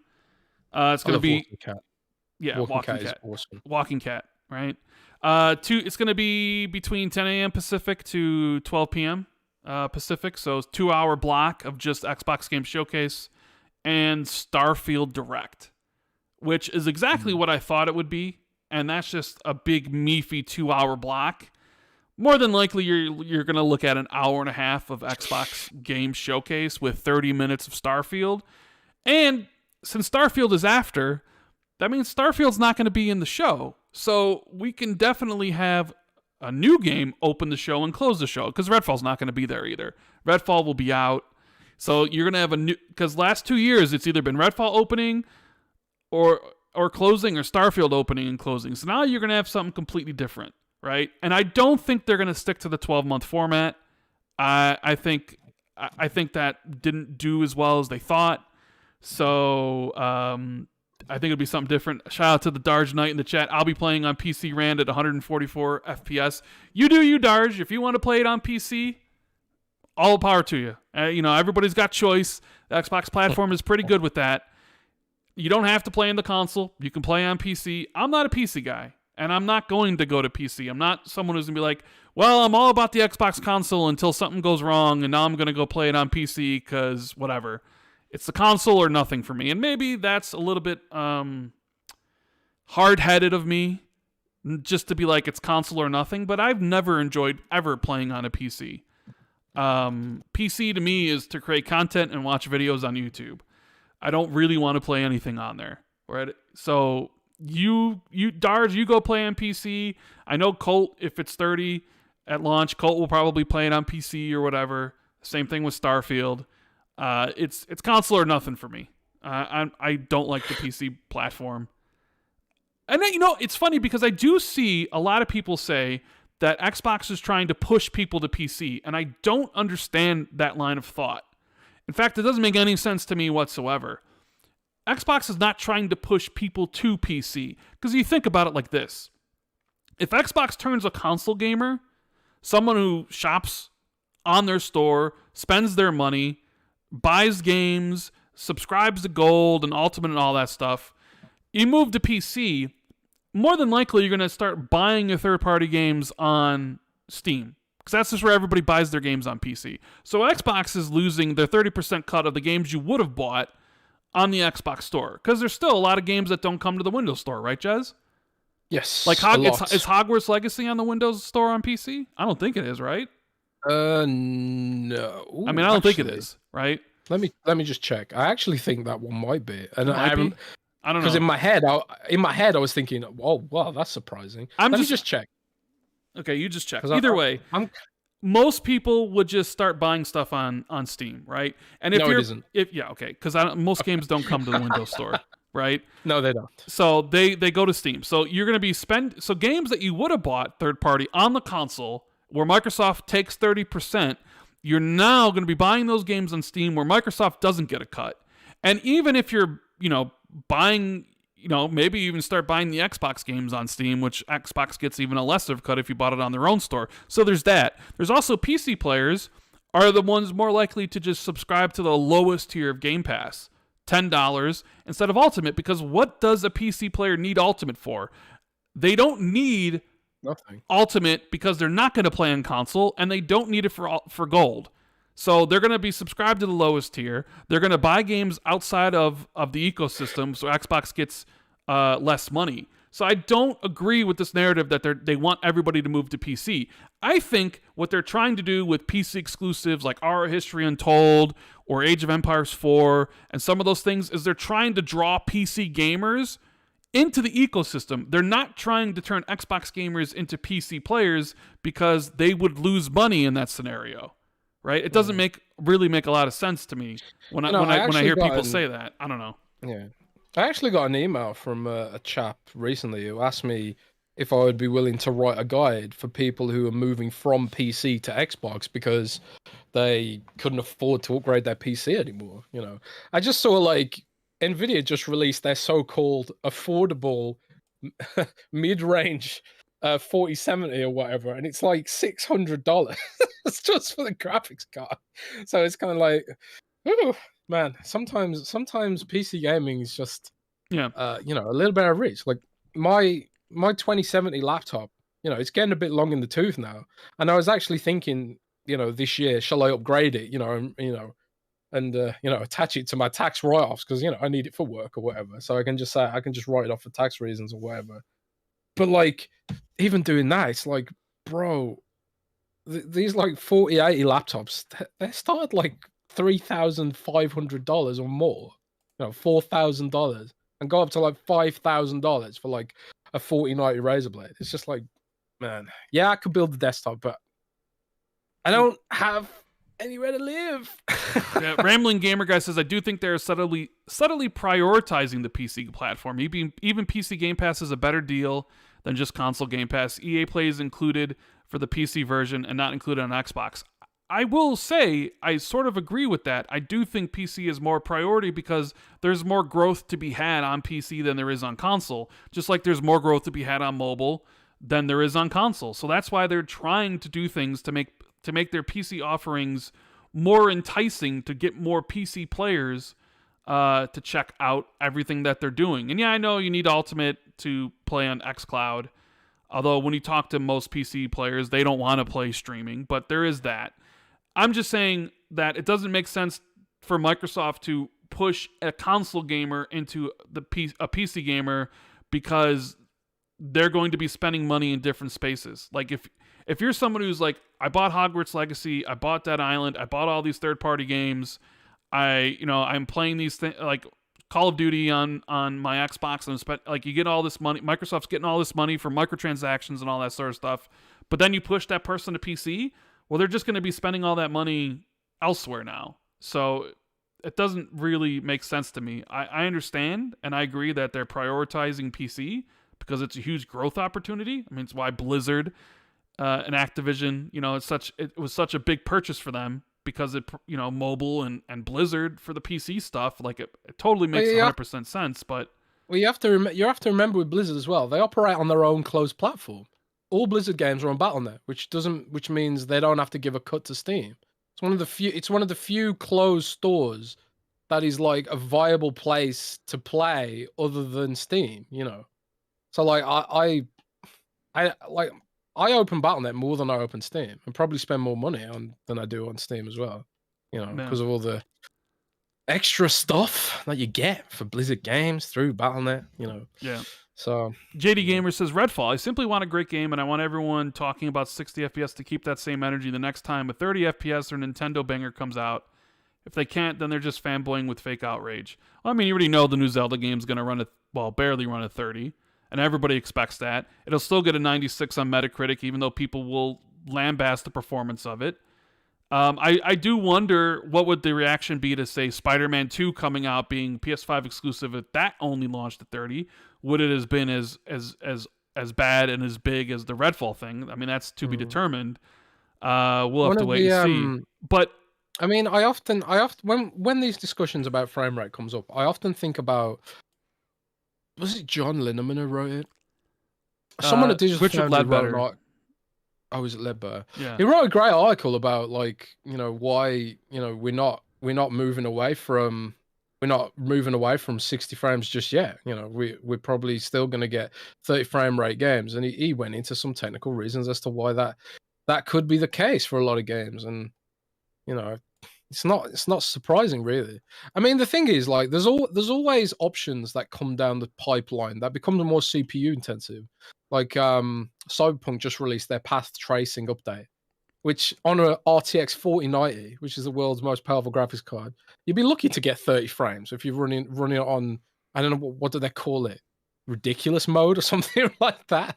Like where absolutely everything's maxed out with like path tracing, which is like, full-blown physics-based lighting and shadows in high resolution. And the RTX 4090 like can't handle it, You want your games to look like those crazy tech demos and stuff. That is an option out there for you, but that's the crucial point, is that it's an option. It's an option, I guess. Yeah. Danny P says, what games do you think will open middle and end? Well, yeah, back to the game Xbox Showcase thing. So 2 hours. Starfield's not going to be in the show. It'll be its own thing. And then it's like, all right, well, I think a lot of people, more so now with the whole Redfall debacle, disaster, nightmare that they're going through, a lot of people are going to be really interested in what the showcase is going to show, because last year they did 12 months. People are still clamoring for something from Fable or Avowed or all the games they showed in 2020 that still haven't been seen since, right? So it's like, what do you do this year? And they've been planning it for months, and I know it takes a while to get these trailers made, right? So if you have an hour and a half, what do you want to see, Jez, personally? What do you need to see from Xbox at the showcase? I mean, I know you haven't really started hearing anything about the show yet. It's too early for any of that stuff. But What's like bare minimum that you want? I mean, man, it's kind of like when I wrote my article, one of the things, the headline I used for the tweet at least, it was something along the lines of, Xbox is kind of training everyone to expect disappointment and caveat. So as of right now, my expectations are a little bit low because I'm sort of my energy for excitement around the platform is limited right now because of the feelings based problems that have happened over the last little while or whatever. Fair or not, right? But at the same time, there's still, when you get into the facts of it, there's a lot of things to look forward to. There's a lot of projects we're aware of, either officially or unofficially, that could make an appearance, and there's a lot of them that I'm very interested in seeing. I'm a big fan of the Pillars of Eternity universe. I want to see Avowed, and I want to see, Obsidian take that next step up to like full blown AAA, because Outer Worlds was a great game, but at the same time, there's sort of like there are aspects of it that you can just kind of feel were built on a lower budget, shall we say? I want to see them cast off some of those restrictions. I want to see what an Obsidian game looks like when it is stepping up to the next level. Maybe that's the expectations, they're unfair or whatever, because like even if it's still sort of like still on the same level of the Outer Worlds, I'll still enjoy it. I love the Outer Worlds, but it would be cool to be impressed by, or be like, oh wow, I wasn't expecting it to look this good. You know what I mean? Expectations exceeded is what I want ultimately. Right. I want to see a good slate of games that exceed my expectations rather than just sort of like meet them or below. That would be great. If they can just do that, I would be pretty happy with it. Have you given it more thought than me? Not really, but I mean, Danny says, "What games do you think will open, middle, and end?" I think you could open with Avowed, right? You mentioned Obsidian. I think you can open with that studio, with that game, because I do think it's coming next year.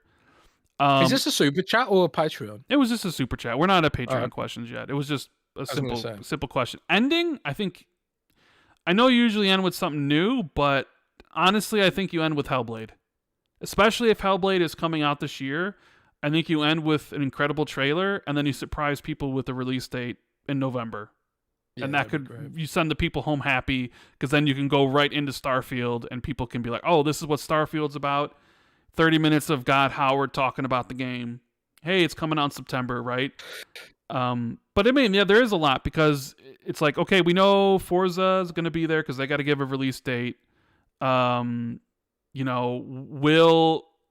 if the ABK deal is done by then, I don't think you'll see much ABK stuff. Maybe an announcement of like, okay, all the games, I think I mentioned before, like a surprise, not necessarily a surprise, but all these games are hitting Game Pass now or something, right?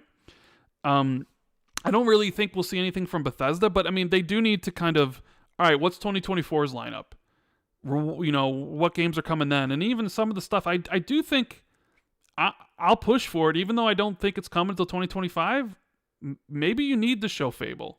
I'm not saying like a gameplay show of it, but maybe you need to show a little bit of it off. Maybe you need to, you'd be like, here's a little bit of Everwild. You need to delve, here's some Perfect Dark or something. Because I don't know, it's very odd to me that it still feels very odd that like, okay, we're going to show these games in 2020, and it's like, but we're going to go radio silent on all of them until 2024. I don't know, like most times if this was years past, people would be like, those games would be canceled, because you don't go that long in between like reveal and then like release unless like things weren't going very well. So I could easily see Fable showing something, or Perfect Dark showing something, or Everwild showing something, simply because I don't think you can be radio silent on all those things forever. You know what I mean? Yeah, I mean, I suppose that falls under what I was saying about exceeding expectations, because like one of my expectations is not to see a lot of that stuff. I don't expect to see Fable. I don't expect to see State of Decay 3, which is one game that I would be very excited to see. And I can't even I can't even bring myself to be that excited about State of Decay 3 because of how Microsoft has burned me with CGI before, where they show Recoil with this super duper high definition, high budget CGI like they did for State of Decay 3, and then the full game is cartoon. There's nothing wrong with that, but you misrepresented it, and thusly disappointed me. So I don't know. I suppose we'll just have to wait and see with a lot of this stuff. But Yeah. I am just generally in the negative mood at the moment. Leaky Hum says, predict Redfall's Metacritic. Xtest said Tango is making a JRPG. I mean, I'll be down for whatever Tango makes. That'd be really cool. Who said that? Tango's making a JRPG? Xtest. He's like a Spanish Xbox YouTuber, I think. Oh, yeah. Yeah, I think. Redfall Metacritic? I don't know because I haven't played it. You'd have a better chance of asking Colt. Colt's played an hour and a half, even though Colt said that's really not enough time to even really show what that game is all about. But, I mean, the problem is, it's like, if it's missing a 60 FPS mode, is there other things wrong? And if there are, that could really impact the game. But if everything else is solid, it'll really come down to the gameplay loop and what the story's about and how fun it is to play. And if it's like any of the other arcade games, maybe low 80s, mid 80s. I mean, because Arcane usually scores high. But if playing the game at 30 FPS makes it feel awful and unfun, and the game just isn't, I don't know, structured very well, or like if you're playing solo and the game just doesn't really, like the powers don't really jive well by yourself, you actually need other players so you can sort of combine your powers and sort of stuff, I could see that lowering the score. The answer to your question is I just don't know because I haven't played it. My initial thought is low 80s, and that's where I'm gonna land, like 82 maybe. We'll see. My name is Mud says, I think Redfall being a first-person shooter at 30 FPS is why it's getting the most backlash. Yeah. Well, also because they showed it at 60 frames every single time. Honestly, increasing the wonder, is this just what we're going to start seeing now for the next couple of years? Like, are more games going to be 30 frames per second? Is Redfall an exception, or is the beginning of a new trend? I don't know. I Toss Salad says Redfall 30 FPS has me sick. I'm sorry. Alfonso says 1.5 hours is enough time for a journalist to review the game. Is it though? Really? 1.5 hours? I don't think so. I don't think so. I don't think so at all. What game are we talking about exactly? I mean, I said people at the preview event for Redfall only got to play an hour and a half. And Alfonso says that's more than enough time for a journalist to review a game. I don't think so. Oh, I think he maybe means preview a game. Oh. I think it's enough to preview and create an expectation. Do a full review though, I don't think so. I mean, the greatest example of that not being true is Metal Gear Solid 5: The Phantom Pain, because the way Konami did the reviews of Phantom Pain was very strange. They had like these review boot camps where they had reviewers play the game in like sort of, I don't know, closed conditions, with where they had access to special features for skipping ahead, like the chicken hat or whatever. Like, and that became one of the most highly rated games of all time. But when I reviewed it, I think I gave it 7 out of 10, which is like, I gave it one of the lowest scores, and it's because the game ain't finished. You get to the second half of the game, which is about, how many hours in is it? Maybe 10 hours or something if you're rushing. And then it's just so abrupt how the story ends.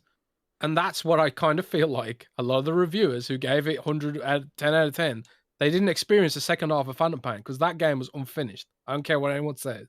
It left such a sour taste in my mouth. I was just like, this clearly isn't the game that Kojima wanted to put out, Yeah. But, you know, it's a separate topic. We do have Xbox actually, another example of Xbox listening to fan feedback, because they scrapped the new dashboard.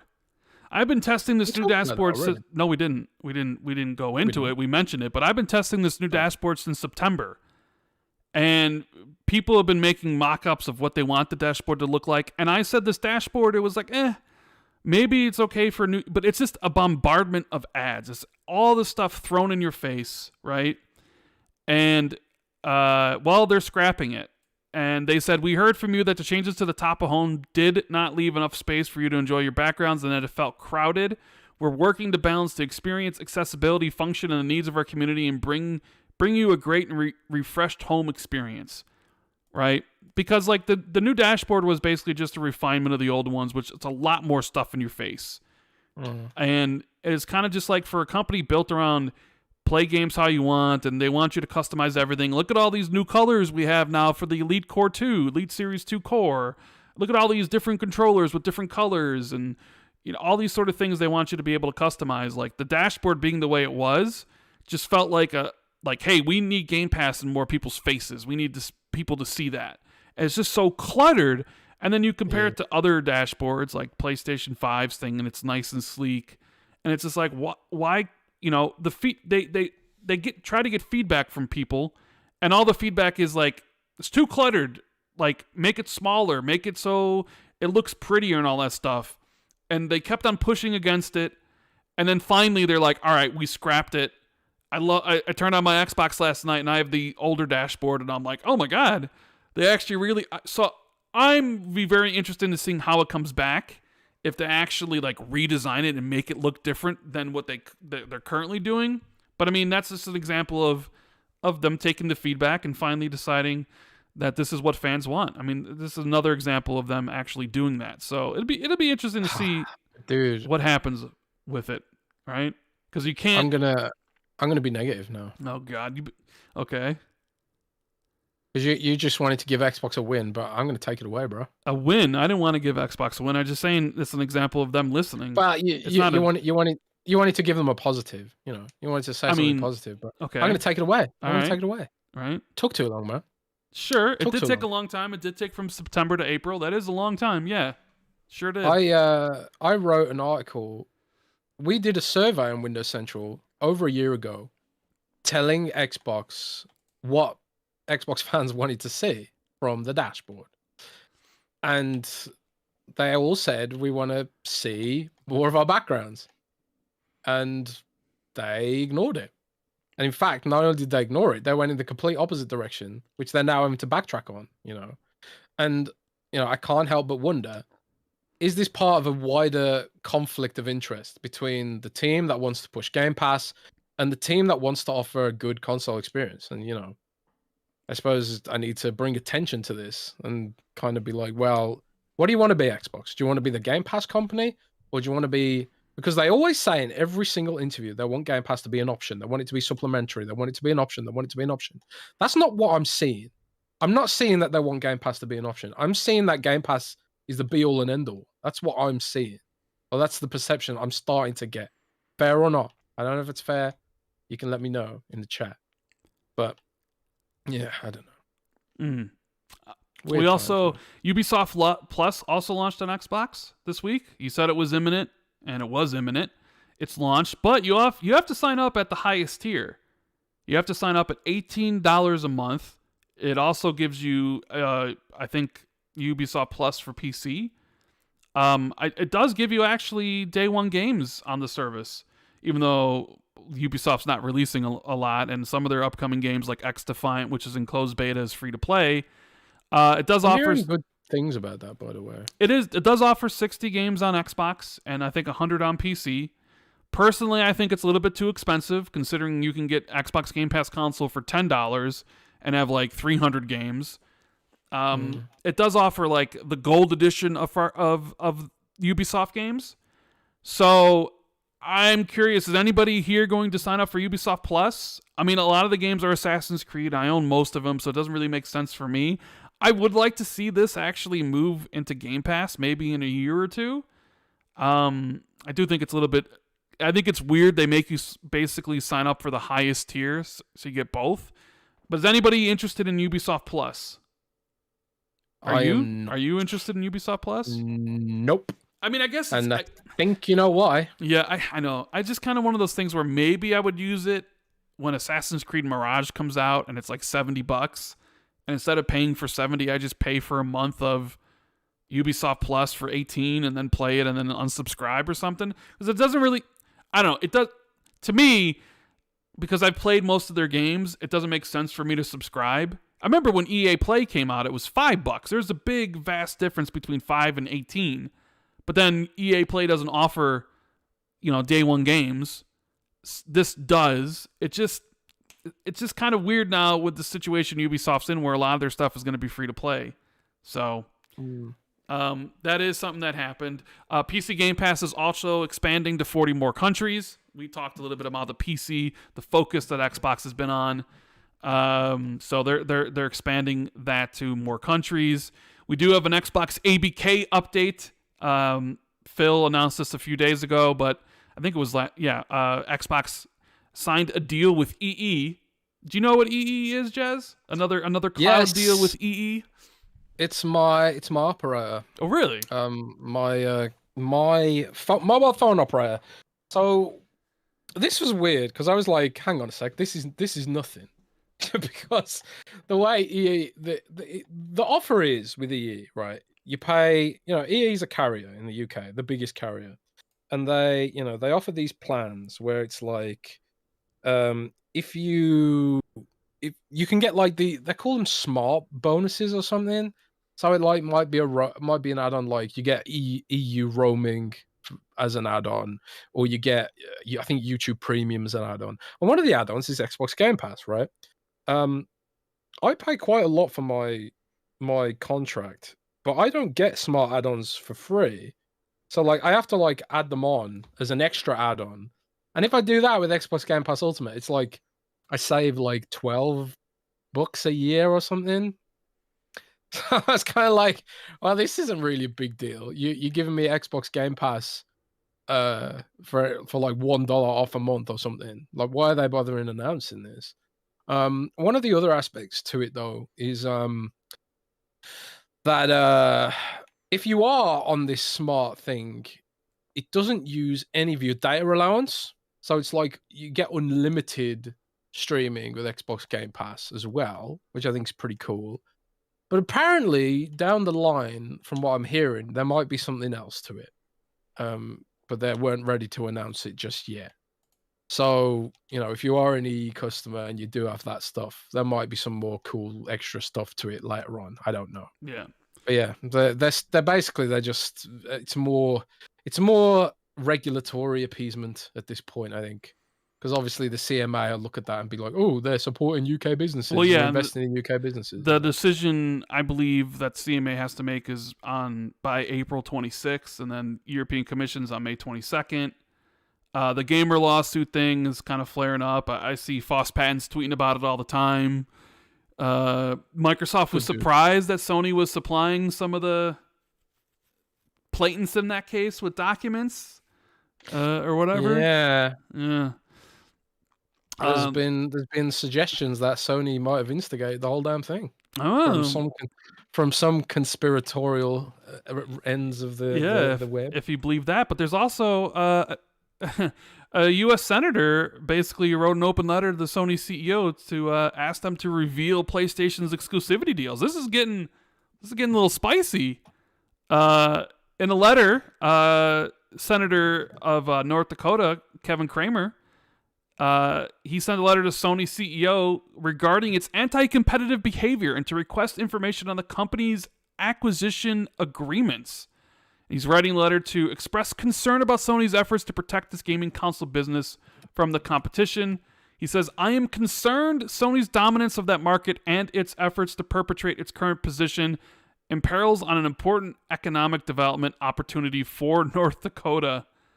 And he states that North Dakota has developed a strategy to lead the nation in computer science and cybersecurity education, and that preparing students for careers in gaming is an important component of this effort.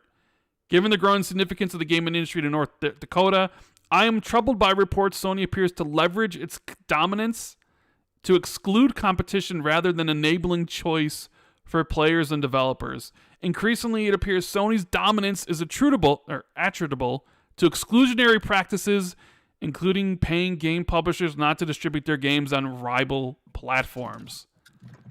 Man, this whole thing gets funnier by by the day with all this sort of Yeah, stuff.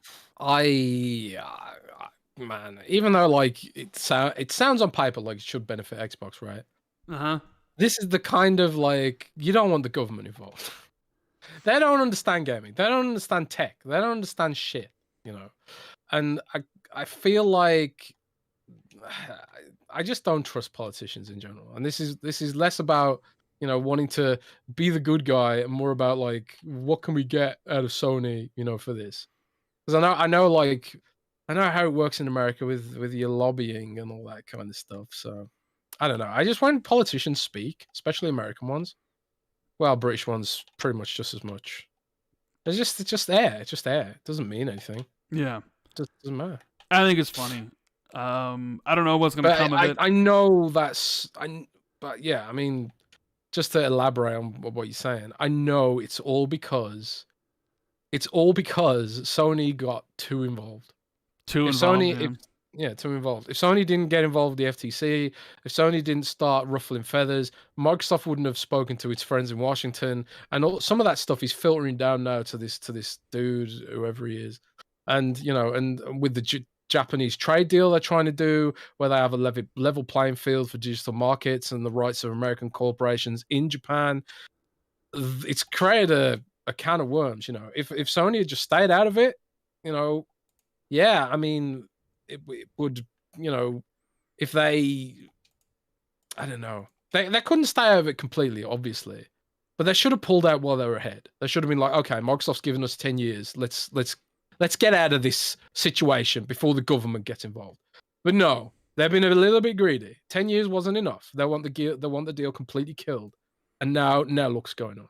Bad things are happening. Bad things happening. Oh no. We do have a poll that has 630 votes, Jez, and it's a tight one. 15% say they're never going to play Redfall. Wasn't, you know? And it's tight. Well, no. So right now, get your votes in because it just changed. 42% say nope, they're going to wait for 60 FPS, and 43% say yes, can't wait. But it's going back and forth. Sometimes 60 FPS is winning with 43. Sometimes yes, can't wait is sitting at 43. So right now, currently, yes, can't wait is winning by a single percentage. So it seems the people listening or the people voting are split on it. The ones that actually are looking at Redfall. So it's not as controversial as you might think. And I bet you the wider gaming community, the people who subscribe to Redfall, Xbox Game Pass, and don't get involved in on all this argument and stuff, I bet they don't care at all. Yeah. So, yeah. Oh, Rand, my buddy, my friend, we've got some breaking news. Breaking news? What's the breaking news? Microsoft just announced it's gonna launching acquisition talks with Sega. No.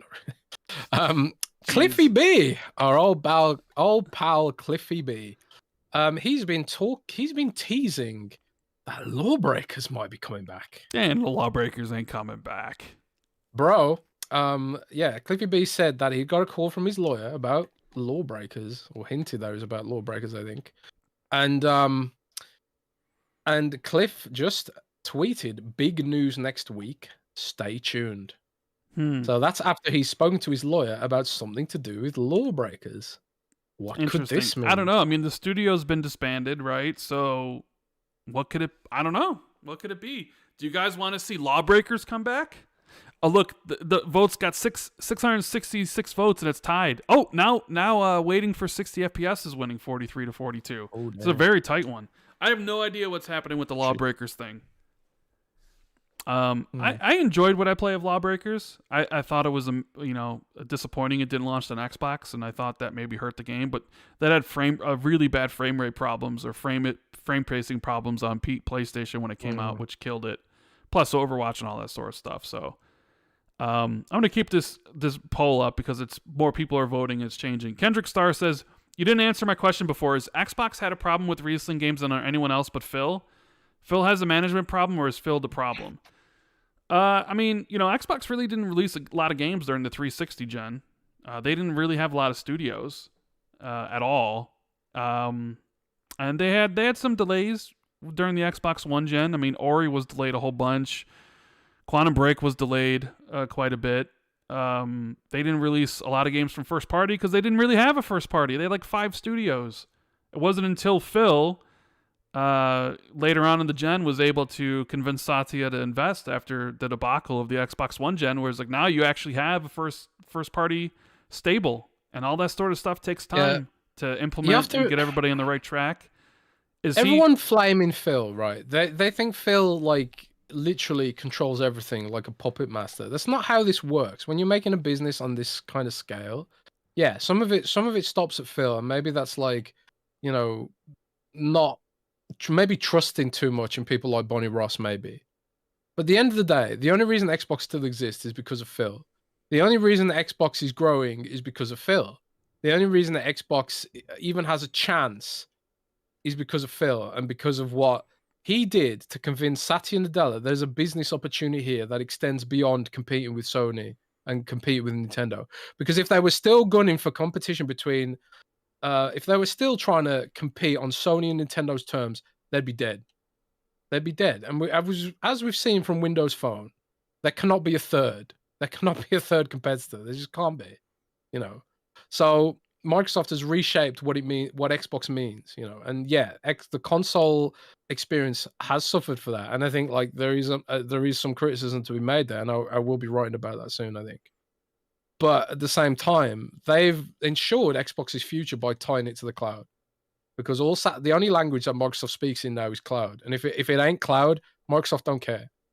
Seriously, if it ain't cloud, Microsoft don't care. So you can thank Phil for the continued existence of Xbox, because I am convinced if it had been left to, I don't know, Don Matrick or whatever, if they hadn't got rid of Don Matrick or whatever, and they were still trying to compete with PlayStation on PlayStation's terms with the Terry Myerson style budget, it'd be dead now. It would be dead. So or sold or something. I don't know. Lucifer says they made a new Hitler Reacts video about the 30 FPS and they have Colt in it. I did watch that video, and it did make me laugh when Hitler mentioned Colt. I thought that was funny. We got 713 votes, and it's tied 43-43. How's it gonna win? I'll keep it running the rest of the show. I'll drop the poll on Spotify as well. Yeah. So, what else we got here? Joe Staten and Frank O'Connor both have left 343. Yes. You know, Frank O'Connor, kind of weird dude. A lot of allegations been said about him. Joe Staten's the one that's disappointing. Because he's so entwined with Halo, and people love him and loved what he did, and he went back to ship Halo Infinite, and people thought everything was on the right track. And then all the layoffs happened, and they gutted everything, and went back to Xbox, and decided to leave Microsoft. And it's unfortunate because he's I like Joe. So yeah, Joe is a huge loss. Like Frank O'Connor, meh, but Joe's a big loss, I think. Yeah. For Microsoft, and I don't think they treated Joe fairly. I think Joe deserved a lot more credit for trying to rally 343 through what is clearly a difficult period in the studio's history. And, you know, he didn't have to. He could have stayed where he was. You know, he came in and sort of he offered a glimmer of hope to the Halo community where there sort of pretty much was none, you know. And I think Microsoft really did Joe dirty, to be honest. But yeah, I guess we'll never find out what happened from it. But anyways, you know what? It's time for some Patreon questions. So you two can send some questions to us. Patreon.com/XB2. If you guys are enjoying the show, make sure you hit the like button and subscribe. If you're new, we're gonna get through these. Hopefully, we got some good ones. We got Mikey Rivers saying, "Hey boys, obviously Redfall is the hot topic this week. I really feel that this is all happening because for some reason they painted themselves in a corner with the 12-month thing. I'm sure it would have gotten delayed for 60 FPS if 2 out of the 3 promised exclusives were hitting first half this year, but that isn't the case. Now Redfall has to suffer the consequences because something that they promised has to come out. Love what you do, keep being you." Now remember, Jez, this game was originally supposed to come out in March, and then it got internally delayed to May, right? Mm-hmm. So yeah, the 12-month thing could have reared its ugly head. Hey, we promised it. We gave a date at the developer direct, right? May 2nd in January.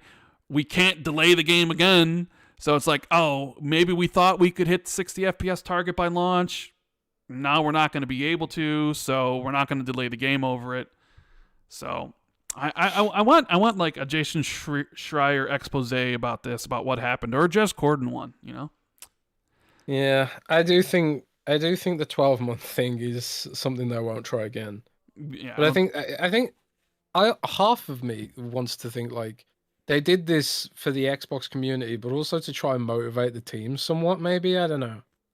interesting. I have no inkling about how to run a game studio. Nobody here does. I'm pretty sure. I mean, well, there might be some game general managers listening. I don't know, but I'm pretty sure the vast majority, if not all, the people listening to this don't have a clue how to run a game studio.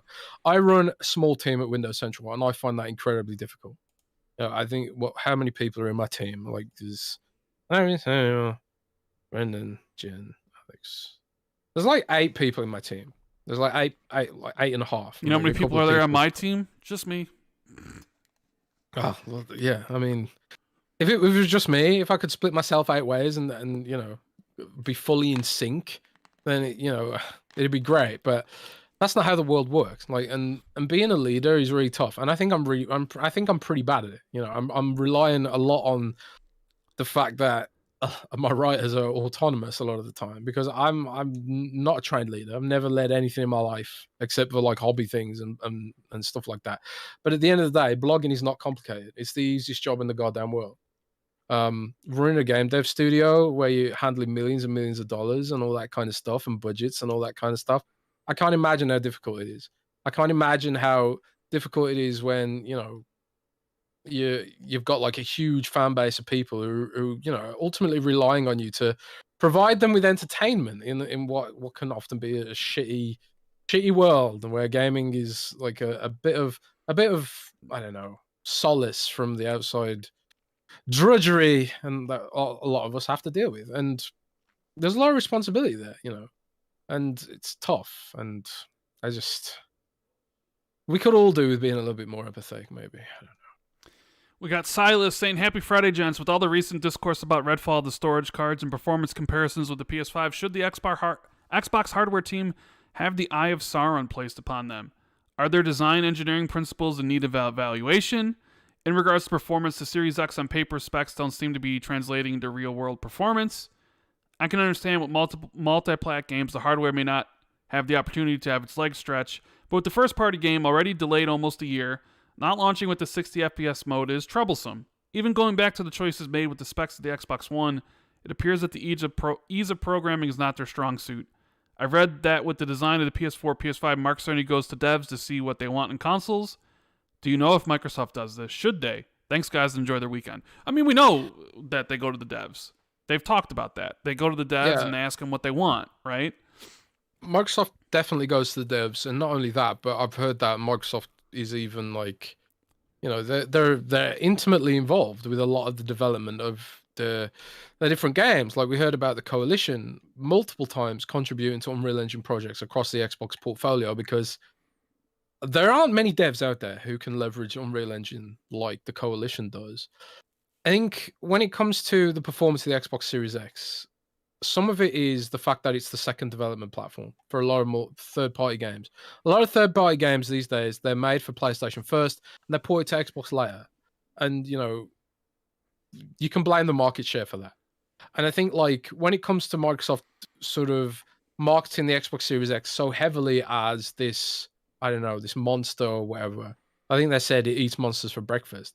Mm-hmm. On paper, it does, but we haven't seen a huge amount of examples of that. A lot of the big titles that have really hit for Xbox aren't these visually amazing games. They're sort of the stylized graphics. That aren't photorealistic, whatever. They're cartoony, Pixar style. You got Hi-Fi Rush with its cell shadedness, and you've got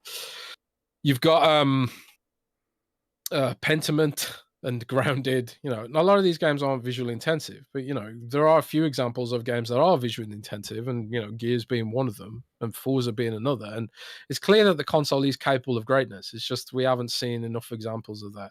Some of it's marketing, I think, and I think Microsoft's probably been given a lot of things to think about with regards to how they market this stuff in the future, because last gen, even though the Xbox One was on the back foot visually, whatever, they did make the effort to line up some visually impressive games.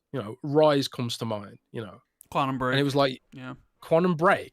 Quantum Break was visually impressive, and yeah, it had I know what they called it, the sort of anti-aliasing solution, gave it this shimmering stuff, but that there was so many like visual effects in that game that was so sexy and so impressive.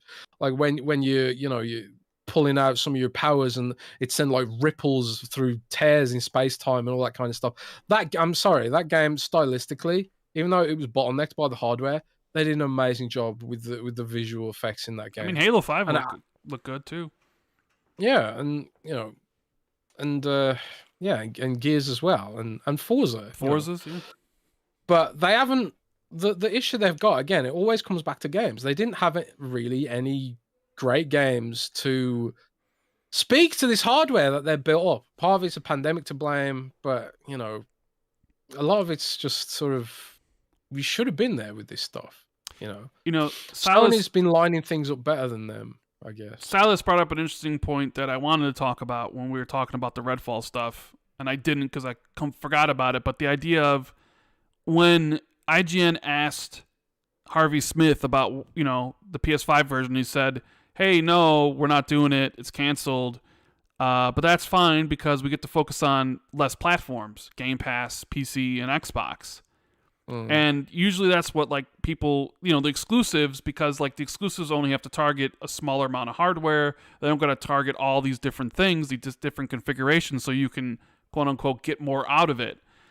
And in this situation with Redfall, it was like, oh, well, we don't need to target PlayStation. We can just work on the Xbox and PC version. And even still, Redfall's only coming out at 30 frames. When in a scenario where they talked about how, essentially it's helpful to actually not be on PlayStation, you would think like, hey, well, I guess you can just kind of work on those as best you can. And even still, they weren't able to get that. So, yeah. CJ says, hey, Rand and Jez, after your trip down memory lane about E3 last week, I went and checked out your video of you breaking 1 million. Rand, and have to say you speak with much more confidence now than back then when you made that video.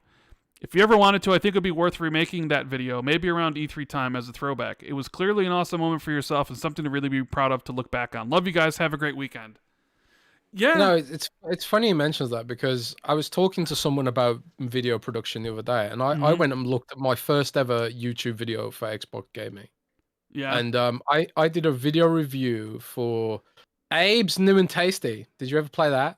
No, I did not. Of Abe's Odyssey? No. Yeah, well, I love that game as a kid, and I was really hyped to review. It was one of the first ever video review I did, and I speak with this shy monotone and just sort of like almost apologetic, like, I'm sorry that you're having to watch this video kind of yeah thing. Right, I know what you mean. Yeah. And then like I go fast forward and I watch like my preview for the Ascent on Windows Central Game, and I'm doing the whole YouTuber thing. Yeah. Like, hey guys, smash that like button. Hey guys, Jez Corden here. Smash that like button, like and subscribe. Hey, Jai. Subscribe to my OnlyFans and all that stuff. So are you saying that you're much better at? Are you saying you're much better at it now, my guy?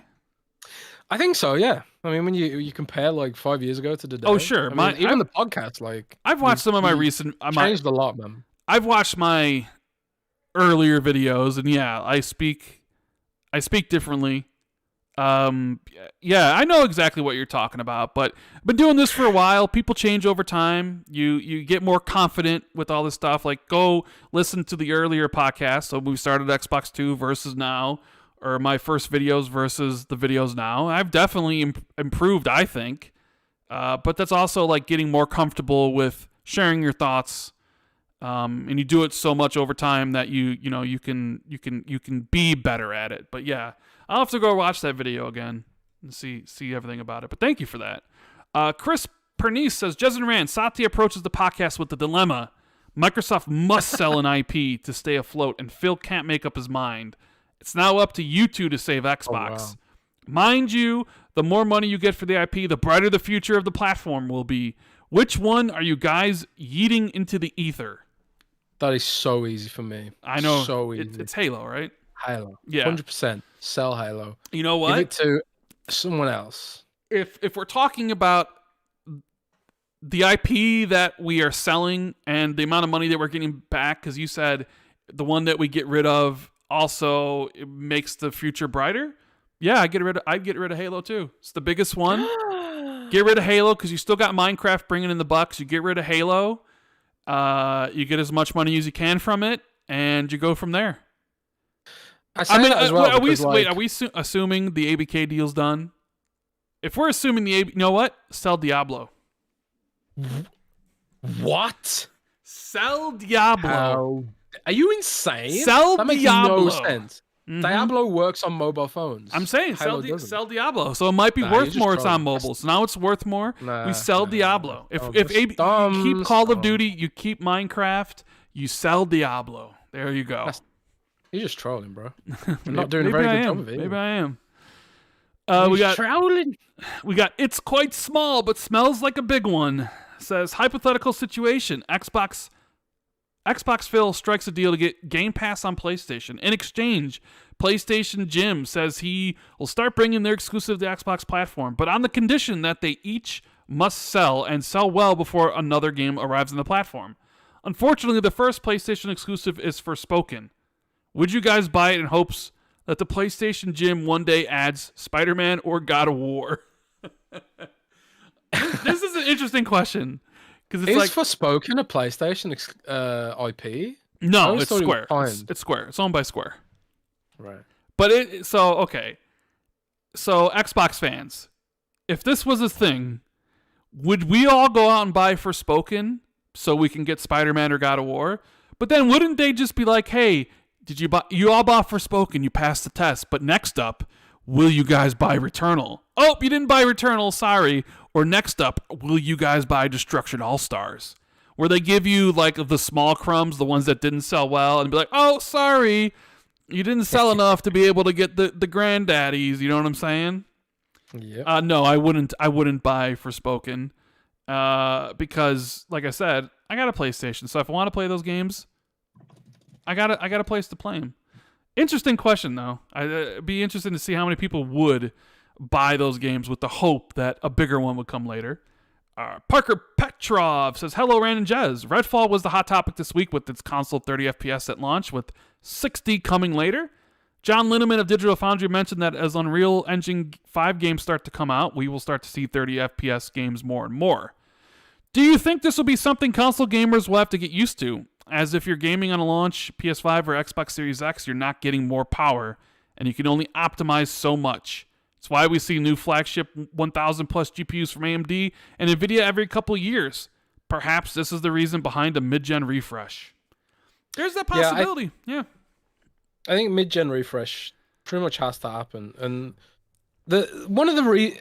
AI is driving this to some degree, like because it was crypto before and now it's AI. It's really funny because GPUs are better at handling certain algorithmic processes than a CPU, right? And it was the crypto boom the last couple of years, and now it's like the AI boom. So like a lot of these companies that are making GPUs, a lot of their stock is like, oh god, we need servers for AI. Microsoft's like, you can bet Google, Amazon, Facebook, all these big companies are just like, oh my god, we need GPUs really quickly for AI and whatever. And yeah, NVIDIA has a special SKU for servers. I think they call it their i100 chip or something like that. But the pace of innovation with GPUs is being driven by non-gaming things in a way. And that kind of leaves consoles on the back foot more quickly than perhaps they would have been in the past, and more blatantly. You've got Cyberpunk out here showcasing path tracing with the RTX 4090 or whatever.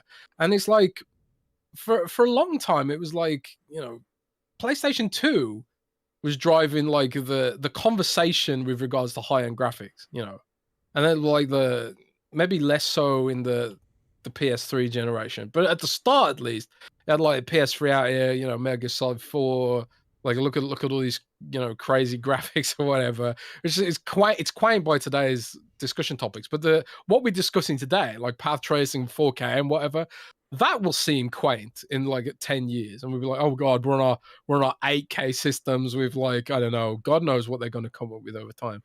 But that's the thing; it leaves console gamers out of the equation. Like we can barely get ray tracing on console right now. We can barely get ray tracing, and we're just not part of that conversation, really.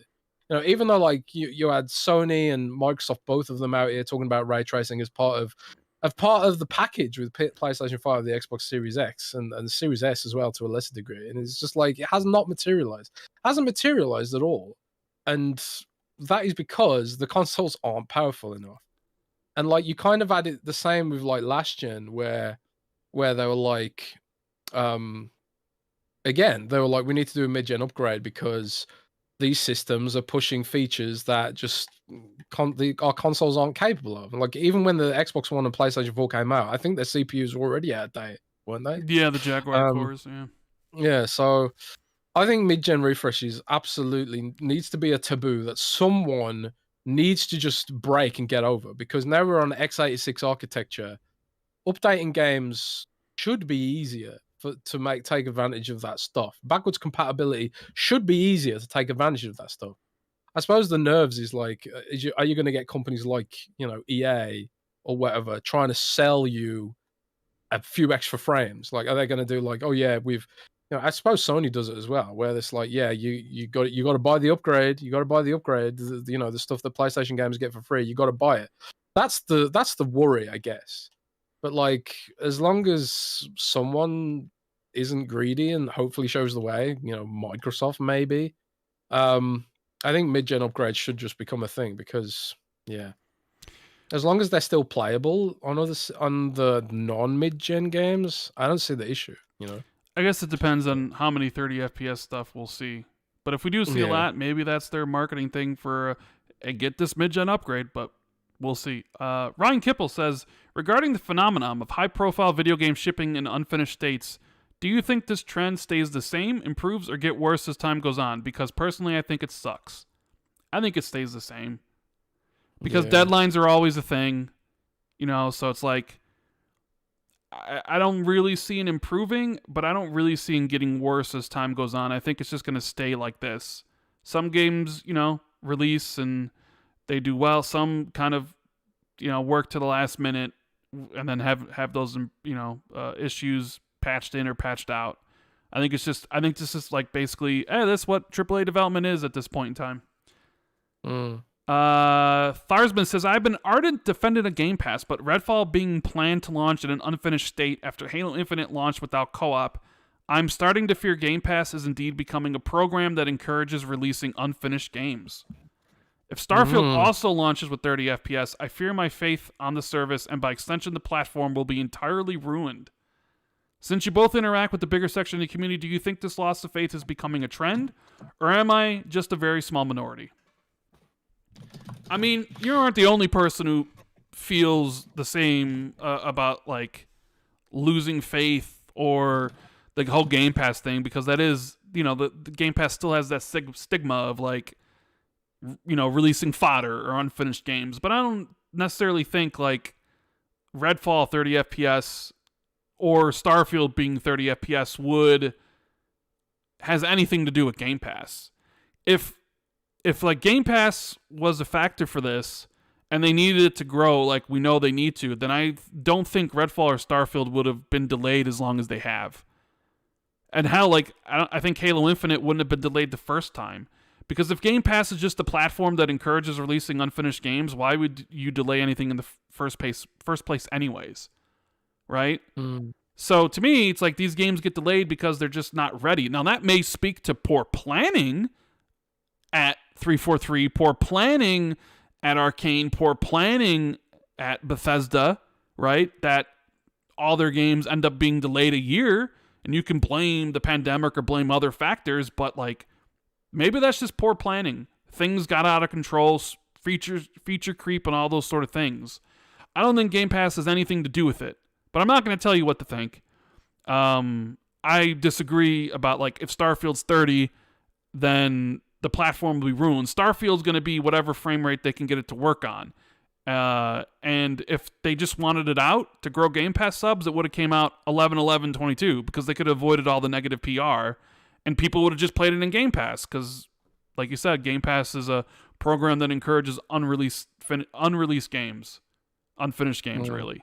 So I think that the fact that everything's getting delayed goes against what you're saying, because if it was about that, they would have never delayed them in the first place. Now, this speaks to the bigger thing about, can Xbox stick to their promises? That's a different discussion. But, I mean, you feel how you feel. I'm not going to tell you anything different.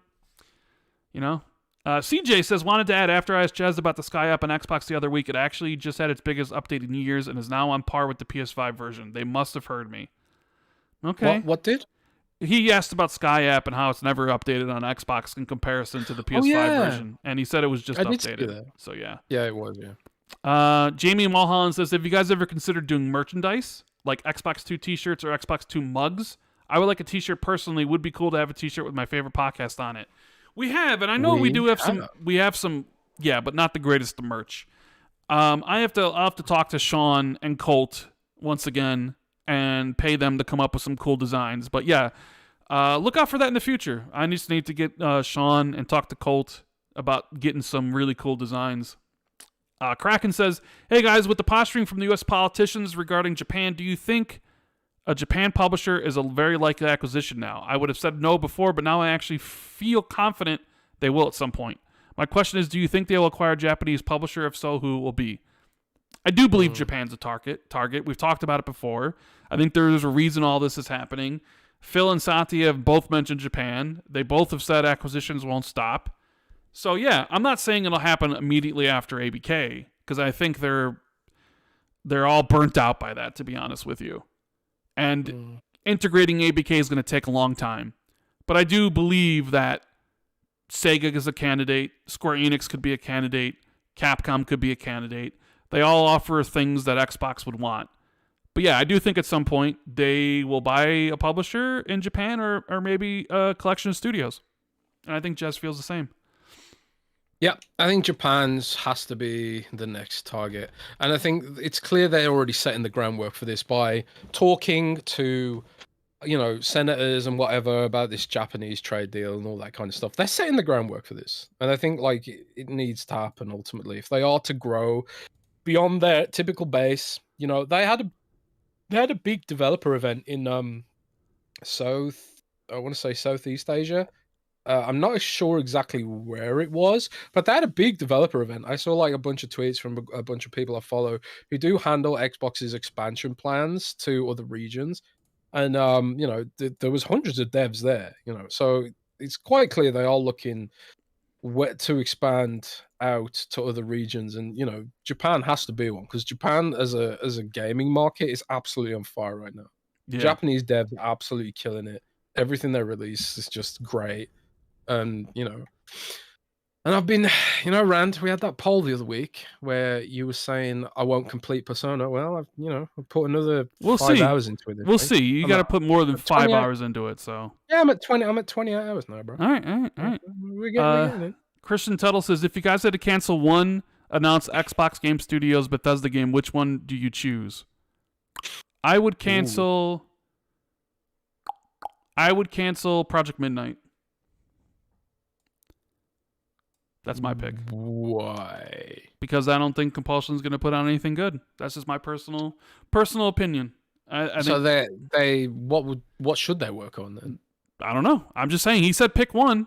That's my pick. Yeah. Okay, my pick is Indiana Jones. Okay, fair enough. Indiana Jones. Because licensed games almost always are bad. Yeah, except for the Spider-Man ones. Mm-hmm. Yeah, except for Spider-Man. And Star Wars. Yep. Yeah, okay.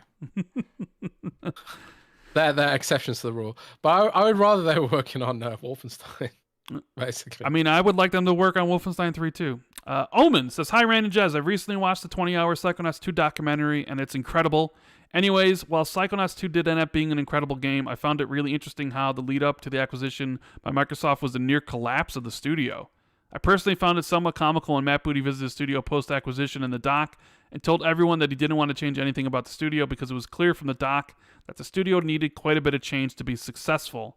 Interestingly enough, one of the things Microsoft forced Double Fine to do is they forced a 2-month delay of Psychonauts 2 from June to August. Perhaps a similar feat should be done for Redfall. My question is this. When people talk about how Microsoft has management issues with the studios, do you think part of the struggles they might have might be because successful studios rarely want to get bought and Microsoft ends up buying studios on the verge of bankruptcy failure? I think Psychonauts 2 is incredible, but part of me wonders if Xbox just got lucky. It's a good question there, because at the end of the day, Microsoft's in buy mode, right? They need games, they need studios kind of desperately.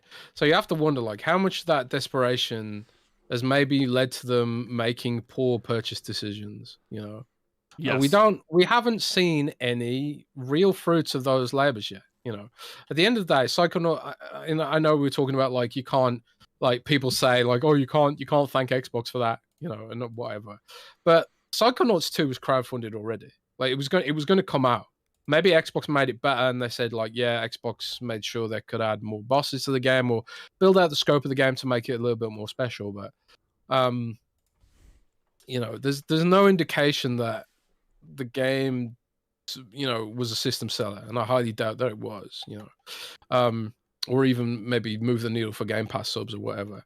And that's not me attacking the game. That's just me saying, like, questioning maybe its broader appeal. I don't think cartoony third-person action games are just that in vogue anymore. It's why, like, I question the people who want Banjo to come back.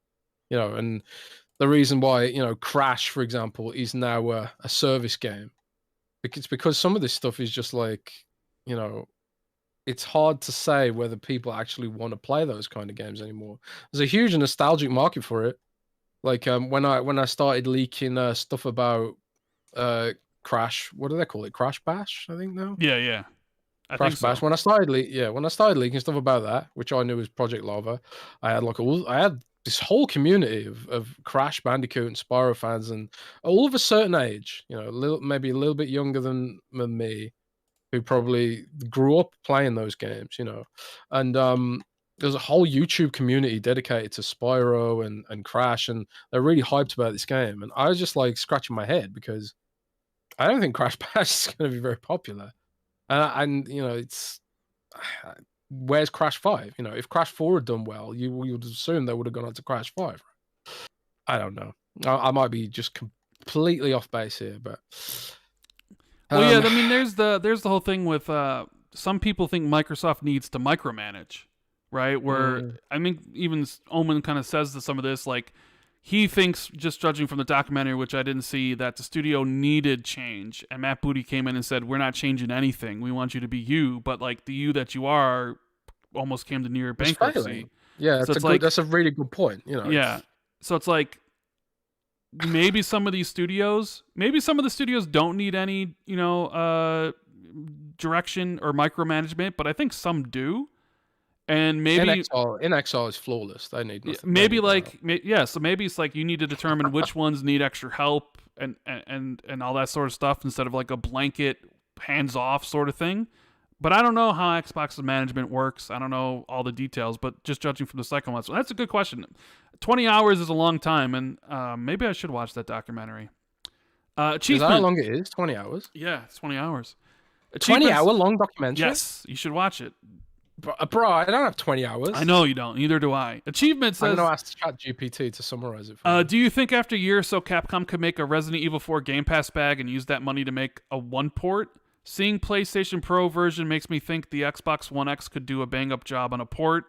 Capcom could take the bag and also potentially sell a copy to 54 million Xbox One gamers. I think the reason Capcom didn't make an Xbox One port is because they probably feel most people have moved on to the Series X and S, and it's probably a business decision, right? There's a reason why Resident Evil is on PS5 and PS4 and only on Xbox. So I don't see them going back and making an Xbox One X copy or whatever. It's just going to be, this is the it's just on Series X and S. That's it. SJ Dub says, "Hey Rand and Jez, longtime listener, but finally joined the Patreon. Oh, thanks. Appreciate the support." Thanks so much. He says, "My question is in regards to 343. You may already discussed it earlier in the episode, but now that it looks like Frank O'Connor is gone, along with the rest of the old guard in 343, do you think this will be a new beginning for the company? Is this their way of resetting the company, almost starting from scratch again?" I mean, seems like it. You know, you get rid of Bonnie, you get rid of all these other people, you get rid of Frank O'Connor, you promote other people. It's definitely going to be, this is a new beginning for 343. Now, whether that is going to lead to great things for the franchise is up in the air, because we don't know. We don't know what their plans are. But it's kind of what people wanted. There's a lot of people that were like, get rid of everybody at 343. And now that it happened, it's like, oh my God, what happened to 343? It's like, well, a lot of you asked for this to happen, and now it finally did. Like, Halo Infinite is the disaster. You know, people paid the price. And who knows what comes of this? Maybe Certain Affinity doing their own Halo game would be beneficial, and it'd be great. Maybe them, 343 just focus on multiplayer and farming out the single player. Maybe that's the way to go. I don't know. We'll find out. It's going to take some time, though, because like we mentioned on the show multiple times, games take a long time to make now. So it might be a long time before we see any Halo campaign content. And what that campaign content's going to look like, I couldn't tell you. It would be cool if they reset it, though. Now that everybody's gone and you can just start over. But yeah, it is a new beginning. And we'll see if it actually turns out the way we hope it does. Big For Man says, go ahead, Jez. Sorry, go on. No, go ahead. I was just gonna say, like, I can't even begin to imagine where Halo goes from here.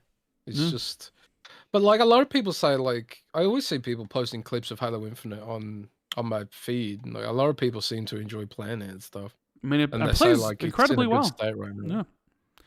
Yeah. Big For Man says, "Happy Saturday, Jez and Rand. First of all, Scalebound. Anyways, I got two hypotheticals for you. Jez, Phil Spencer calls you up and says, I need your help. Satya says, I only have enough funding for 2 games. I can either bring back StarCraft and make StarCraft 3, including a AAA blockbuster StarCraft Ghost, or continue updating World of Warcraft and also make a Diablo 5 down the line. You have to choose one or the other." So what do you choose, Jez? StarCraft 3 with StarCraft Ghost, or updating World of Warcraft and Diablo 5? What are you choosing? Nah, it has to be World of Warcraft, man. Okay, World of Warcraft and Diablo StarCraft. 5. I love StarCraft, but man, just World of Warcraft's just I've said before, it's more than a game to me. It's a way of life. Yeah. You know? So I walk World of Warcraft away from me, it's like losing a limb. Can't survive, man.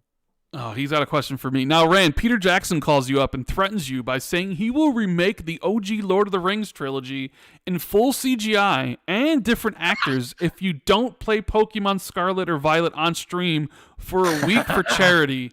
What do you do? Thanks again for the great podcast. This has been your weekly Pokemon and Scalebound segment. Here's the thing, you know what? I don't have to watch that. So guess what? I'd be like, go ahead, Peter. Make your movie. I ain't playing Pokemon Scarlet for a week for charity. And when that CGI fest with new actors comes out, I'll just never watch it. That's what I would do. So those are all the Patreon questions. Thank you. All of you guys for supporting us on Patreon. You can sign up at patreon.com/XB2. Links in the description. We do have some super chats I want to get to as well. We got one from AKA Havoc, who says, the problem is that they said the game is tethered, then it's not. Also, only the host gets progress and everybody doesn't. Then showing gameplay at 60, but really 30. So what else is missing? And that's a question I had in my video. I was like, if you're willing to ship it later, is there other things wrong with the game and we just won't know until the game comes out? Yeah. Kendrick Starr says, Satya came from Cloud. As CEO, he's making Microsoft Cloud focused, including Xbox. I think you give Phil too much credit for Game Pass and not enough credit for all the delays and lack of games this gen and last. Well, I don't know. Phil's a businessman at the end of the day. He's running the business. And you can say, like, Phil should have more oversight over what Matt Booty's doing. But at what point does, micromanaging mean that other parts of the business suffer? You can't expect Phil to be omnipresent at the end of the day. Which is why, Rand, a lot of companies are looking at artificial intelligence to become CEOs, because artificial intelligence can micromanage, and they can attend different things at once. So I think there was some company that said that they replaced their CEO with ChatGPT, and it increased their productivity and it increased their profitability or something like that. So who knows? Maybe Xbox will be run by an Hmm. AI someday, and everything will be maximum efficiency. Maybe everything will be AI. Maybe games will be devved by AI. Maybe they'll be played by AI, and everything will be I don't AI, know. and that'll be it. So the Matrix Yeah. will be a thing. Well, that's kind of like the quarterback. He gets all the blame when the team's doing bad and all the praise when the team's going good. So he's like, that's basically what he's saying. He's like, Phil needs to be blamed for all the delays, but you can't give him all the praise for Game Pass. I mean, that's Yeah, I don't it's know. fine. I don't know where the truth lies. At the end of the day, Phil's not the one. Phil's business, not the one developing the games. So the business of Xbox is doing well. yes. And so that's Phil's job, is to make Xbox profitable, and it is profitable, and it's doing better than ever. It's got more engagement than ever. It's got more customers than ever. And that's Phil doing his job.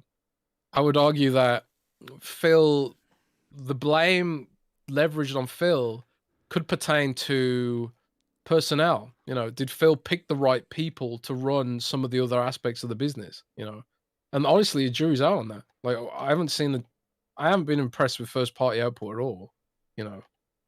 And we saw what happened to Bonnie Ross when it comes to Halo, and you could probably say like Phil maybe let that slide for too long. Maybe you could blame Phil in that context, which I think maybe would be fair, but I don't know.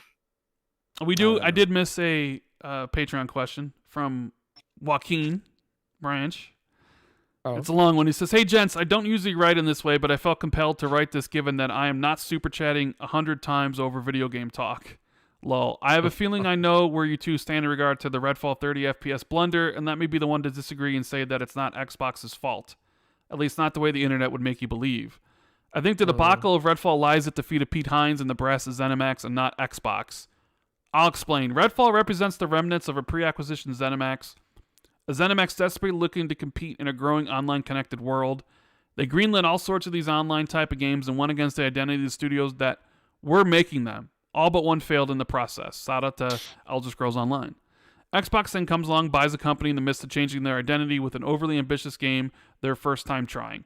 Xbox affords them more time and budget to figure it out, but even still this team has these growing pains and we're seeing it played out in real time. Lastly, I'm sick of the internet neckbeard choir and their just delay it rhetoric. Hey, I said just delay it, Joaquin. What the hell? And I got a beard. Oh my! Are you coming at me, bro? Are you coming at me? Shave your neck. Do you shave your neck? Oh, the neck. I mean, yeah. As long as you shave the neck, it's okay. I mean, the neck you can have a beard. Delay it till when? Give an answer to the problem you're speaking out on, or let the professionals handle it. This year is stacked as is, so suggest the date back with some logic or let it go. So who is to blame? To be honest, I blame Bethesda and actually feel bad for the people at Xbox who just want the teams to be them and make great games. I don't know, man. Sucks, but oh well. No real question, but just wanted to say that. Anyways, love you guys and take care. I think there's something to be said there, actually, because he's right that Bethesda was going through this weird transition. They released Fallout 76. They released, Elder Scrolls Online. They released that god-awful Wolfenstein game, which should not exist. I can't even remember what it's called. Youngblood, I think? Mm-hmm. That sort of pseudo on PvE Diablo. Very bad game. Very bad game. That was atrocious. That's one of the worst games I've ever played in my life. And that is exactly what he's talking about. He's talking about all these Bethesda forced sort of service games that shouldn't have been service games, which sort of degraded the identity of a lot of these studios. But you have to wonder, like, is Bethesda actually sitting there going, okay, your next game has to be service game, yours has to be service game, you have to be a service game? Are they actually doing that? Or are the devs thinking, you know what, we made a service game, we get like some fat bonuses because they'd make way more money. I mean, they did. I think. You bring up an interesting point because they did go from one E3 saying save player one, and then the next E3 being all like service games like Fallout 76, Wolfenstein Youngblood, Elder Scrolls Online, Redfall would be greenlit during that era, right? Like, and that's one of the reasons I think they wanted to sell, was because I think the industry was changing underneath them. Robert Altman was sick, and it was kind of like, damn it, we may not survive in this new era of gaming. So then Microsoft purchases them, right? Who's at fault for this? I mean, realistically, it's the devs' fault, is it not? They're the ones who are not able to get the game run into 60 frames. They're the ones, I would assume, who are supplying the footage to Microsoft, telling them, hey, this is the footage we want you to use for our game, the footage that runs at 60 FPS, and Xbox is just playing it. You know, they're the ones telling, you know, here's the information for your store page with 60 FPS. It's on the developers to get that game running at that frame rate. You know, Xbox is the one setting expectations because they're the ones, you know, that's the brand. But in reality, like, who's responsible for the game not hitting 60? It's Arcane. Maybe they were perfectly fine with the game just being 30 or launching just at 30, and they realized that it would be a disaster and they needed to, you know, get people's anger out earlier rather than later. But it's just going to fall on Xbox because there are people that are unhappy with Xbox as is right now. And, you know, so that plays a part in it too. But appreciate the question. Glitchstalker, member for 30 months, says, I would really love to listen to an Xbox 2+1 episode with ACG. He was a guest on Gaz and Aces Go Live once, and I follow him since. Would be great. He's definitely on the list of people that we want to talk to. So, yeah, I actually heard from ACG this week because he sent me a message about Minecraft Legends because he really liked it. Yeah, he really liked it. So did Skill Up. Yep. So did Maddie. Yeah, well, the ACG is definitely on the list. Supernova ACG is on the list for sure. Says, okay, Rand, all micro first party makes Pokemon-like games. Ew, I'd leave the platform immediately. We also have JD Gamer says, we have to guess if a Japanese publisher is a target. They are. Now, after the Senate and congressional audits, Microsoft is guaranteed a Japanese publisher. The question is if they can get more. Thoughts? I mean, I think they'll target one. I mean, they're not guaranteed anything because it takes two to tango. And also, it's hard to buy a publisher, anybody in Japan, especially if you're an American company. Not that it's impossible, but it's more difficult, right? So just because they would be able to doesn't mean like Capcom wants to sell or Sega wants to sell or, you know, Square Enix wants to sell or somebody doesn't come in and buy them with a bigger bid or whatever. I mean, nothing's guaranteed in this world. Not even Xbox 2, because you never know what happens from week to week, right? Bro, what are you talking about? We're just not all guaranteed. We're contractually obligated by Raycon earbuds. Yeah. By raycon.com/Xbox 2. My name is Mud said games are releasing unfinished and polished long before Game Pass. That is true. Yeah, that's true. So, people are just kind of searching for answers to some degree. Searching for answers that they don't know. We have 997 votes. What would solve that, Rand? What would solve that? What would solve it? Transparency. Yes, I agree. Tell people exactly what's going on. You know, because we're just sitting there speculating, and it'd be harder to make a podcast out of it. You know, because if we know all the information, we can't speculate, we can't leak shit. But that's how you shut this down, is you just tell people the boring truth, you know, and if it's boring enough, they'll move on, you know. Yeah. The poll, 1,001 vote, 43% yes, can't wait, 42% nope, waiting for 60 FPS, and was never going to play it. So we had a lot of people vote on that. But I want to thank you all for being here. It's been a great show. Love talking with Jez. Love doing this podcast for you guys. Make sure you hit the like button. Subscribe if you're new. All that good stuff. We'll be back on Tuesday with Xbox 2 Ultimate Patreon exclusive. And then the following week, we'll be doing Xbox 2+1 with King David. But we'll be back on Friday for another Xbox 2 episode. And who knows what'll happen this week. So, thank you guys so much. And hope you guys have a good rest of the weekend. And with that, we're out. Take care, everybody.